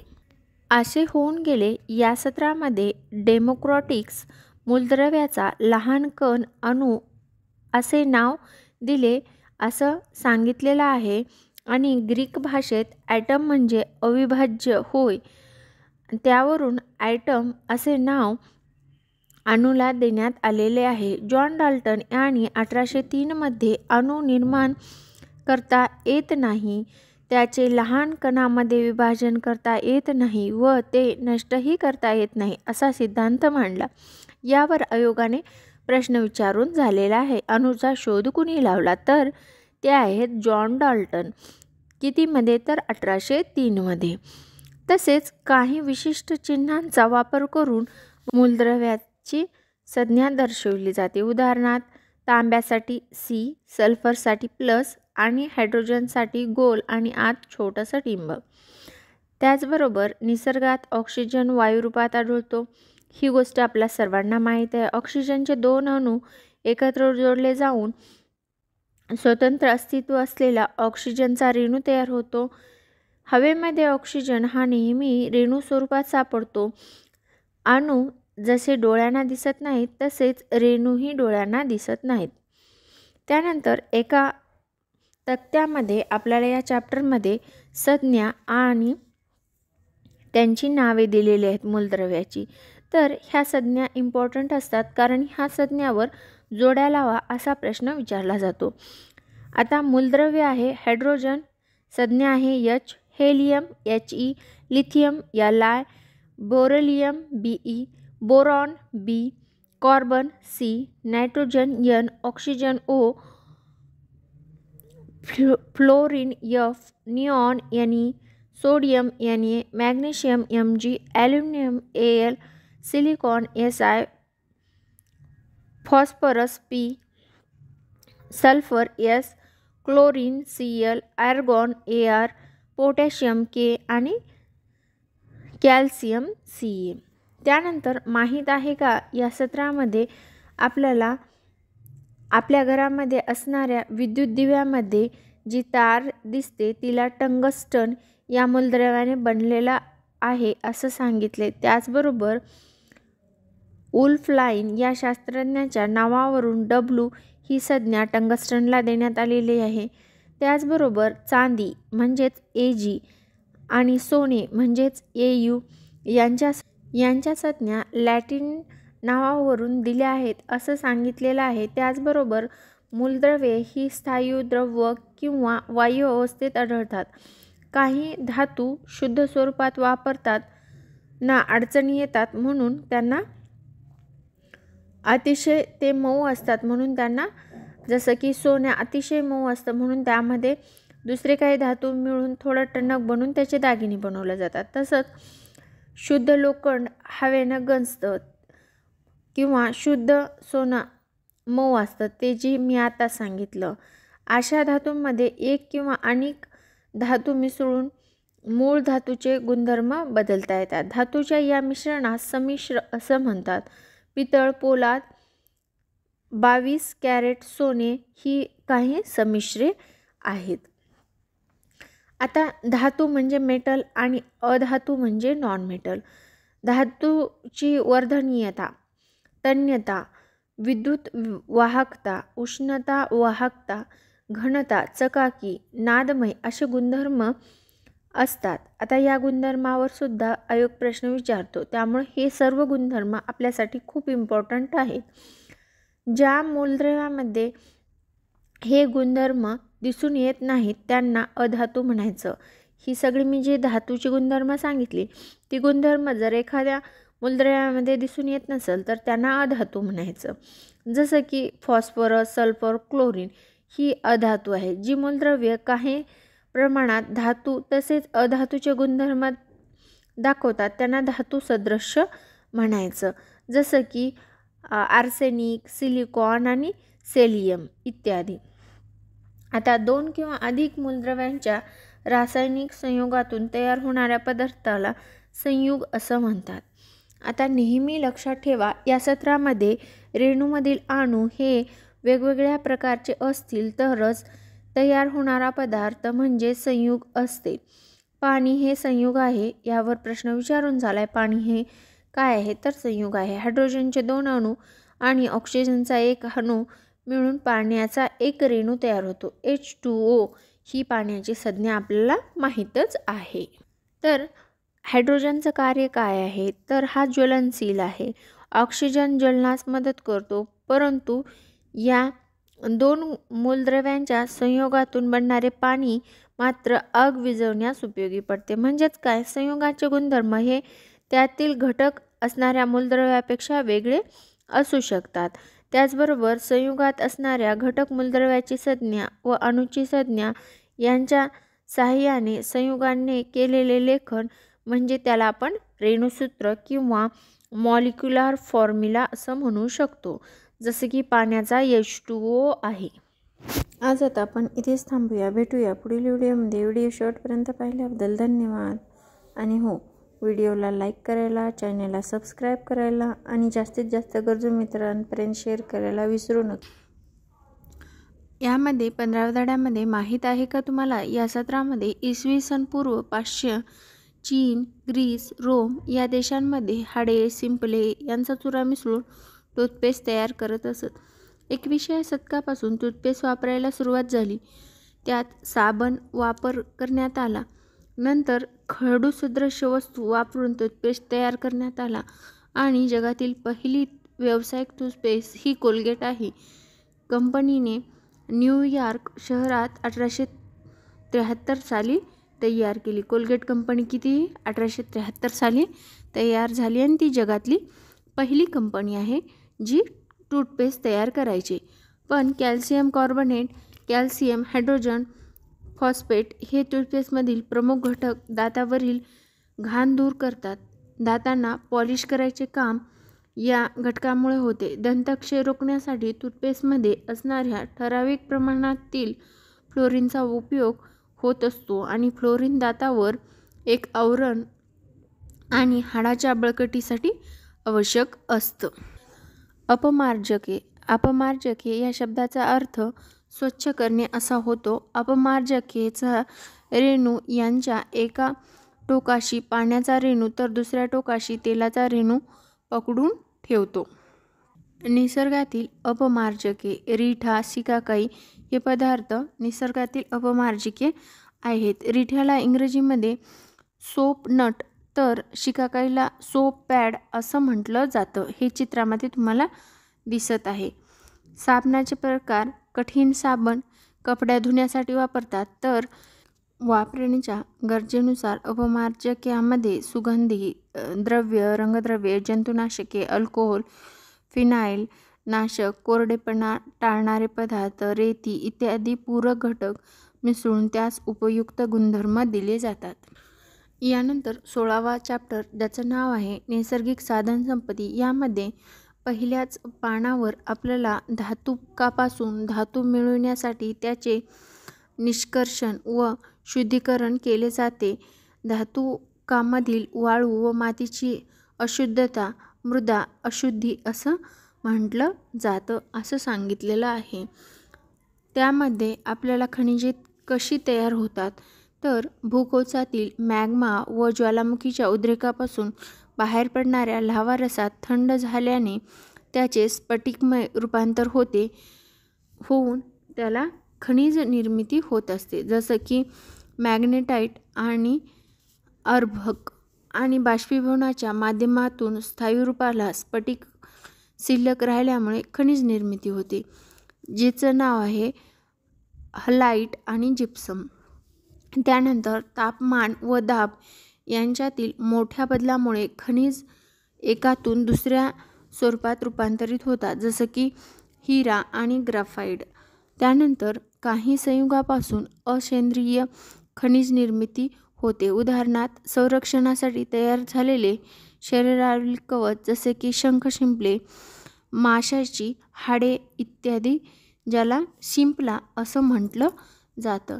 गुणधर्मानुसार खनिजाचे वर्गीकरण केले असता अधातू खनिज, धातू खनिज आणि ऊर्जारूपी खनिज असं सांगता येईल. जसं की अधातू खनिजामध्ये अभ्रक, गंधक, जिप्सम, पोटॅश, ग्राफाइट, हिरा इत्यादी येतात. तर धातू खनिजामध्ये लोह, सोने, चांदी, कथील, बॉक्साईड, मॅग्नेशियम, प्लॅटिनियम, टंगस्टन इत्यादी येतात, तर ऊर्जारूपी खनिजामध्ये नैसर्गिक वायू, खनिज तेल आणि दगडी कोळसा इत्यादी पदार्थ येतात. रत्ने व रत्नासम खनिज जसं की हिरा, माणिक, नीलमणी, पाचू, जेट, झिरकॉन अशी काही महत्त्वाची खनिजे रत्नस्वरूपात वापरली जातात. त्यांना मोठी मागणी असते. त्याचबरोबर माहीत आहे का, सत्रामध्ये आपल्याला भूगर्भात मिळणारे साठेही सांगितलेले आहेत. जे खनिज मीठ जसं की सेंदे मीठ किंवा सेंदेलोन या नावानं ओळखलं जाणारं सेंदे मीठ हे एक खनिज असून ज्याचा औषध म्हणून वापर केला जातो असं सांगितलेलं आहे. त्याचबरोबर कोण काय करते या सत्रामध्ये Indian school of mine Dhanbad ही 1926 साली खाणकाम शिक्षणाच्या संदर्भात स्थापन झालेली संस्था आहे. आता तिला इंडियन इन्स्टिट्यूट ऑफ टेक्नॉलॉजी म्हणून कार्य करत आहे. त्यानंतर काही प्रमुख खनिजे जसं की लोह खनिज. आता लोह खनिजाचे 4 प्रकार पडतात: मॅग्नेटाइट, हेमेटाइट, लिमोनाइट आणि सेरेटाइट. त्यानंतर मॅग्नीज खनिज कार्बोनेट, सिलिकेट आणि ऑक्साईड या स्वरूपात आढळतात. मॅग्नीजच्या संयुगाचा वापर औषध तयार करणं तसेच काचेला गुलाबी रंगछटा देण्यासाठी केला जातो. आणि त्यानंतर बॉक्साईड हे ॲल्युमिनियमचे प्रमुख धातुक आहे. ॲल्युमिनियमचे प्रमाण 55% हे बॉक्साईडमध्ये असते. बॉक्साईड हे प्रामुख्याने ॲल्युमिनियम ऑक्साईडपासून बनलेले असते. त्यानंतर तांबे हे शीघ्र विद्युतवाहक आहे. तांबे हे लोह व इतर खनिजाच्या सानिध्यात अशुद्ध स्वरूपात सापडते. त्यामुळे विजेच्या तारा, रेडिओ, टेलिफोन, वाहने इत्यादी भांडी व मूर्ती निर्मितीमध्ये तांब्याचा वापर केला जातो. त्यानंतर अभ्रक हे विद्युतरोधक. त्यांचा थराच्या जाडीचा किंवा त्याची किंमत ठरते. औषध, रंग, विद्युत यंत्रे व उपकरणे, विनातारी संदेशवाहन अशा अनेक ठिकाणी अभ्रकाचा वापर केला जातो. त्यानंतर निसर्गात सापडणारं इंधन किंवा फ्यूल. दगडी कोळसा. लाखो वर्षापूर्वी नैसर्गिक घडामोडीमुळे जंगले जमिनीत गाडली आणि त्यांच्या मातीचे थर जमा होऊन वरून दाब व पृथ्वीच्या पोटातील उष्णता यांचा परिणाम झाल्यामुळे त्याचं दगडी कोळशात रूपांतर होतं. त्यामुळे कोळशाला जीवाश्म इंधन किंवा फॉसिल फ्यूल असं सुद्धा म्हटलं जातं. दगडी कोळसा हा खाणीमध्ये सापडतो. पीठ, लिग्नाइट, बिटुमिनस कोल, अँथ्रासाइट हे दगडी कोळशाचे प्रकार आहेत. अँथ्रासाइट हे सगळ्यात मोठं म्हणजेच ज्यामध्ये 90% कार्बन डायऑक्साईडचं उत्पादन असतं किंवा तो उच्च प्रतीचा कोळसा म्हणून ओळखला जातो. त्यानंतर या पेजवर कोण काय करते यामध्ये काही संस्था दिल्यात आणि त्यांचं कार्य दिले आहे. जसं की तेल आणि नैसर्गिक वायू महामंडळाची म्हणजेच ONGCची स्थापना 14 ऑगस्ट 1956 रोजी झाली. ते भारत सरकारच्या पेट्रोलियम आणि नैसर्गिक वायू मंत्रालयाअंतर्गत कार्य करतात. ONGC ही भारतातील सर्वात मोठी तेल आणि वायू संशोधन आणि उत्पादन कंपनी असून तिचे मुख्यालय डेहराडून, उत्तराखंड येथे आहे. ONGC द्वारा भारतातील 77% कच्च्या तेलाचे आणि 62% नैसर्गिक वायूचे उत्पादन केले जाते. व्यावसायिकदृष्ट्या भारतामधील भूगर्भातील 7 तेलसाठ्यापैकी 6 तेलसाठे हे ONGCने यशस्वीरित्या घेतलेले आहेत. त्यानंतर खनिज तेल.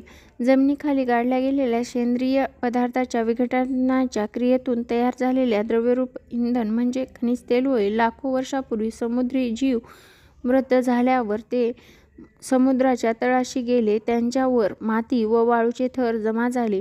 जास्त दाब व उष्णता यामुळे मृत जीवांच्या अवशेषाचे खनिज तेलात रूपांतर झाले. खनिज तेल हे भूगर्भातील विहिरीद्वारे काढले जाते. खनिज तेल हे प्रामुख्याने पंकाश्म, शेल, वालुकाश्म व चुनखडक यामध्ये भूगर्भात सुमारे 1000 ते 3000 मीटर खोलीपर्यंत सापडते. खनिज तेल हे पेट्रोलियम आणि कच्चे तेल म्हणून ओळखले जाते. ते हिणकट आणि तपकिरी रंगाचे असते. पेट्रोलियम हे प्रामुख्याने हायड्रोकार्बन या पदार्थाच्या संयुगाचे मिश्रण म्हणून त्यामध्ये ऑक्सिजन आणि नायट्रोजन तसेच गंधकाची संयुगेही असतात. तेलविहीरीच्या माध्यमातून पेट्रोलियमचे उत्खनन करून प्रभावी ऊर्ध्वपातन त्यातील अन्य घटक वेगळे केले जातात. पेट्रोलियमपासून विज्ञानाचे विघटन पेट्रोल, डिझेल, केरोसिन, नॅफ्था, डांबर हे घटक मिळवतात. त्यांचा उपयोग इंधन म्हणून तसेच रंग, जीवजंतुके, समुद्रद्रव्ये व कृत्रिम धागे यांच्या निर्मितीसाठी केला जातो. त्यानंतर नैसर्गिक वायू. आता नैसर्गिक वायू हे महत्त्वाचं जीवाश्म म्हणून भूगर्भात पेट्रोलियमच्या सानिध्यात तसेच काही ठिकाणी फक्त नैसर्गिक वायू म्हणून सापडतं. जसं की मिथेन CH4 हा मुख्य घटक आहे. नैसर्गिक वायूमध्ये इथेन, प्रोपेन आणि ब्युटेन हे अल्प प्रमाणात सापडणारे नैसर्गिक वायूतील घटक आहेत. नैसर्गिक वायू हा भूगर्भात सजीवांच्या अवशेषापासून उच्च दाबाखाली तयार होतो. हे इंधन वायुवाहिनीच्या साहाय्याने दूरवर वाहून नेले जाऊ शकते. मात्र वायुनलिकेच्या माध्यमातून किंवा जाळ्याअभावी त्याचे रूपांतर उच्च दाबाखाली नॅचरल गॅस किंवा कंपोस्ट नॅचरल गॅस CNG या लिक्विड नॅचरल गॅसमध्ये किंवा LNG मध्ये केले जाते. त्यामुळे त्याची वाहतूक करणे सुलभ होते. CNG ची वैशिष्ट्य: सहज पेट घेतो, ज्वलनानंतर घनकचरा शिल्लक राहत नाही, कमी प्रमाणात CO2 आणि पाणी तयार होते, इतर प्रदूषके तयार होत नाहीत, सहजतेने वाहून नेता येतो, ज्वलनावर सहज नियंत्रण आणता येते. त्यानंतर माहीत आहे का तुम्हाला या सत्रामध्ये त्यांनी जीवाश्माचा अर्थ म्हणजेच काय असं सांगितलेलं आहे. तर जीवाश्म म्हणजे जीवाचे दगडात झालेले रूपांतर. जीवाश्म म्हणजे लाखो वर्षापूर्वी गाडल्या गेलेल्या सजीवांनी मागे ठेवलेल्या आपल्या अस्तित्वाच्या खुणा होत. काही वेळा सजीवांचे ठसे कोळशाच्या दगडाच्या पृष्ठभागावर दिसतात. आणि त्यानंतरच्या माहीत आहे का या सत्रामध्ये त्यांनी लिक्विफाईड पेट्रोलियम गॅस म्हणजेच LPG बद्दल सांगितलेलं आहे.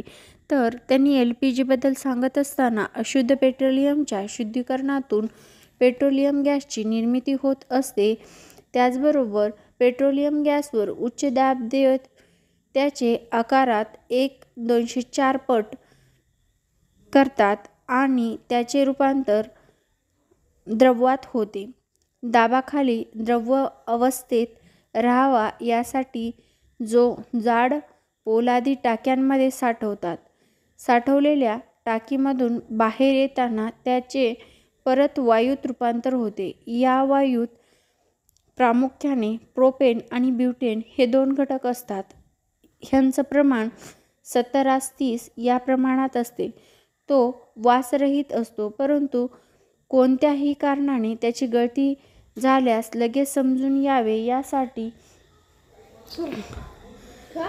त्यामध्ये इथिन मरकॅप्टन हे तीव्र व विशिष्ट वासाचे रसायन अल्प प्रमाणात मिसळले असते. यामुळे LPGची गळती आपल्याला लगेच लक्षात येते. यानंतर परत एका IMP बॉक्समध्ये त्यांनी सागरी खनिज संपत्ती व सागरी जैविक संपत्ती यावर माहिती दिलेली आहे.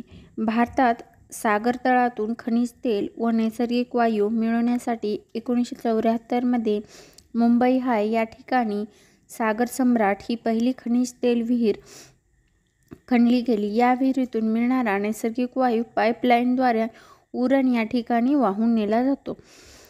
मग सागरी खनिज संपत्ती काय आहे तर थोरियम अणु ऊर्जा निर्मितीसाठी वापर केला जातो. याचा मॅग्नेशियम कॅमेऱ्याच्या फ्लक्स बल्बमध्ये वापरलं जातं. पोटॅशियम साबण, काच, खत निर्मिती मधील प्रामुख्य घटक असतात. त्यानंतर सोडियम कागद निर्मितीमध्ये वापरला जातो. तसेच सल्फेट हा कृत्रिम रेशमी तयार करण्यासाठी वापरला जातो. त्यानंतर जैविक साधनसंपत्तीमध्ये कोळंबी, सुरमई, पापलेट इत्यादी मासे येतात, ज्यापासून प्रथिने व जीवनसत्वे यांचा मुख्य स्रोत म्हणून अन्नात उपयोग केला जातो. त्यानंतर सुकटी, बोंबील यांची भुकटी, कोंबड्याचे खाद्य उत्तम खत म्हणून शेतीसाठी वापरलं जातं. तर शिंपले औषध निर्मिती व अलंकार शोभेच्या वस्तू निर्मितीसाठी वापरले जातात. बुरशी ही प्रतिजैविकाची निर्मिती करण्यासाठी वापरली जाते. शार्क, कॉड मासे हे ई जीवनसत्वयुक्त तेल निर्मिती करण्यासाठी वापरले जातात. तर समुद्र काकडी ही कॅन्सर तसेच ट्यूमर रोखण्यासाठी औषध निर्मितीसाठी वापरली जाते. हे सगळं महत्त्वाचं आहे. प्रकाशाचे परिणाम या चॅप्टरमध्ये आपल्याला ग्रहण म्हणजे नेमकं काय आणि सूर्यग्रहण व चंद्रग्रहण ह्या गोष्टी सांगितलेल्या आहेत. त्या तुम्हाला चित्राद्वारे सुद्धा दिसतील. त्या अगोदर आपण सूर्यग्रहण म्हणजे काय समजून घेऊ. फिरता फिरता जेव्हा सूर्य व पृथ्वी यांच्या दरम्यान जातो तेव्हा चंद्राची सावली पृथ्वीवर पडते आणि त्यामुळे तेवढा भाग सूर्य दिसत नाही. त्याला सूर्यग्रहण म्हणायचं. काय म्हणायचं? जेव्हा पृथ्वी आणि सूर्याच्या मध्ये चंद्र येतो तेव्हा सूर्यग्रहण लागतं. कारण चंद्राची जी सावली आहे ती पृथ्वीवर पडते आणि त्यामुळे सूर्यग्रहण लागतं. सूर्यग्रहण हे अमावस्येलाच दिसतं, कारण सूर्यग्रहण आंशिक किंवा पूर्णतः असतं. काही वेळा सूर्यबिंब चंद्रामुळे पूर्णपणे झाकले जाते तेव्हा खग्रास सूर्यग्रहण असं म्हटलं जातं. खग्रास सूर्यग्रहणाच्या वेळी हानिकारक अतिनील किरणं पृथ्वीवर पोहोचत असतात. म्हणूनच खग्रास सूर्यग्रहण हे थोडंसं आपल्या शास्त्रामध्ये सुद्धा खरतड मानलेलं आहे. त्यानंतर चंद्रग्रहण. चंद्रग्रहण केव्हा लागतं? जेव्हा सूर्य हा पृथ्वी ही चंद्र आणि सूर्याच्या आतमध्ये जाते, म्हणजे दोघांच्या मध्ये राहते, तेव्हा चंद्रग्रहण लागतं. पृथ्वीची सावली पूर्ण चंद्र झाकला जातो त्यावेळेस चंद्रग्रहण लागतं. आता पृथ्वीच्या सावलीत पूर्ण चंद्र आला तर खग्रास चंद्रग्रहण घडते. चंद्राच्या काही भाग पृथ्वीची छाया पडते तर खग्रास चंद्रग्रहण घडते. चंद्रग्रहण उघड्या डोळ्यानं पाहता येत नाही. चंद्रग्रहण काही तासच दिसू शकतं. आता याच धड्यामध्ये माहीत आहे का तुम्हाला, या सत्रामध्ये सूर्यमालेत ग्रहणे नेहमीच होत असतात. पृथ्वीवरून पाहता जेव्हा चंद्राच्या मागे एखादा ग्रह किंवा तारा जातो तेव्हा त्या स्थितीला पिधान असं म्हणतात. यावर आयोग प्रश्न विचारू शकतो. पिधान कशाला म्हणतात? तर पृथ्वीवरून पाहता जेव्हा चंद्राच्या मागे एखादा ग्रह किंवा तारा सामान्यपणे जातो त्या स्थितीला आपण पिधान असं म्हणू शकतो. सूर्य, चंद्र आणि अन्य ताऱ्यांच्या बाबतीत घडणारी ही सर्वसाधारण घटना आहे. नोव्हेंबर 2016 मध्ये चंद्राच्या मागे रोहिणी हा तारा लपला होता. काही अवधीनंतर तो चंद्राच्या दुसऱ्या बाजूने बाहेर आला, हे आपल्याला माहीत आहे. त्यानंतर शून्य छाया दिन. ज्या दिवशी सूर्य बरोबर माथ्यावर येतो त्या दिवसाला शून्य छाया दिन असं म्हटलं जातं. या दिवशी मध्याच्या सुरुवातीला सावली नाहीशी होती. ही घटना कर्कवृत्त व मकरवृत्त यांच्या दरम्यान असलेल्या प्रदेशात पाहायला मिळते. या प्रदेशातील वेगवेगळ्या ठिकाणी ही घटना उन्हाळ्यातील वेगवेगळ्या दिवशी घडत असते. हे नेहमी लक्षात ठेवा. या सत्रामध्ये त्यांनी ग्रहण ही एक नैसर्गिक घटना आहे. ग्रहणाबाबत अनेक अंधश्रद्धा समाजामध्ये रूढ झालेल्या आहेत, त्या दूर करण्यासाठी सर्वांनी प्रयत्न करावं असं आपल्याला त्यांनी सांगितलेलं आहे. त्यानंतर ध्वनी निर्मिती. आपल्याला माहिती आहे ध्वनीला निर्माण होण्यासाठी किंवा निर्मित होण्यासाठी माध्यम लागतं. माध्यमाच्या साहाय्यानेच ध्वनी प्रकाशित होत असतो. तर हे नेहमी लक्षात ठेवा. यामध्ये त्यांनी सांगितले की कोणत्याही वस्तूच्या लयबद्ध कंपनामुळे निर्माण होणारी ध्वनी जितका वेळ वस्तूचं कंपन असतं तितकाच वेळ आपल्याला ध्वनी ऐकू येऊ शकतो, परंतु कंपनात वस्तूला हात लावल्यास कंपने थांबतात व ध्वनी ऐकू येणं बंद होतं. काही वेळा आपल्या वस्तूची कंपने दिसतात, परंतु काही वेळा कंपने इतकी सूक्ष्म असतात ती डोळ्यांना दिसत नाहीत. एका सेकंदात किती दोलने झाली याला वारंवारिता म्हणतात आणि वारंवारिता ही हर्ट्झ या एककामध्ये व्यक्त केली जाते. 1000 म्हणजे एका सेकंदाला दोलन, एक दोलन, किंवा 100 हर्ट्झ म्हणजे एका सेकंदाला 100 दोलने होत. माहीत आहे का तुम्हाला, या सत्रामध्ये ताणलेला रबर सोडून दिल्यास मूळ स्थितीत येतो. या गुणधर्माला स्थितिस्थापकता म्हणतात. ताणलेल्या रबरामध्ये कंपने निर्माण होतात तेव्हा स्थितिस्थापकता कार्य करत असते. लंबाचे दोलन होते असताना पृथ्वीचे गुरुत्वाकर्षण त्यावर कार्य करते. यानंतर ध्वनीची तीव्रता किंवा पातळी. ध्वनीची पातळी ही डेसिबल या एककात मोजतात.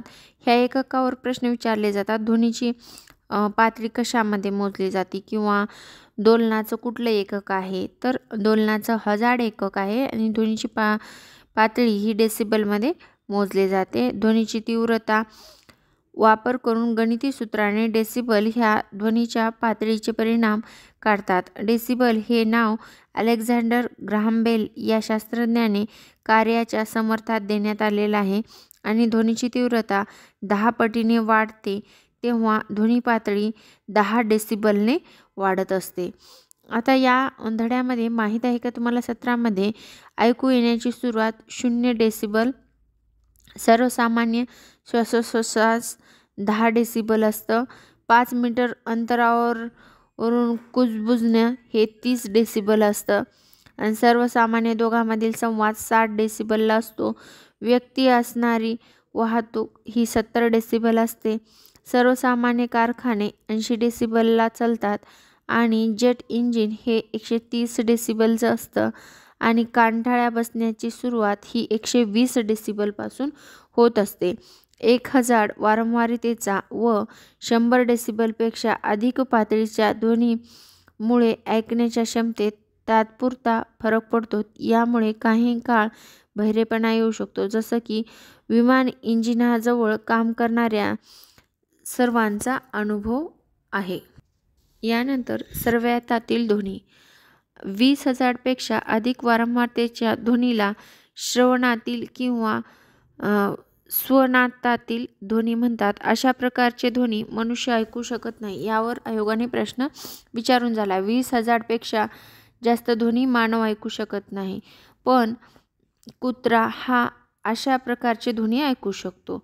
आता याबद्दल अधिक माहिती असे की माणसाला न ऐकू येणाऱ्या अश्राव्य ध्वनी 10 किमी अंतरापर्यंत हत्ती एकमेकाशी संवाद साधत असल्याचे सिद्ध झाले आहे. कुत्रा व इतर प्राणी यांना प्रत्यक्ष भूकंप होण्यापूर्वी त्याची चाहूल सर्वैतातील ध्वनीद्वारे लागते, असाही एक समज आहे. याविषयी अधिक माहिती तुम्ही इंटरनेटवर पाहू शकता.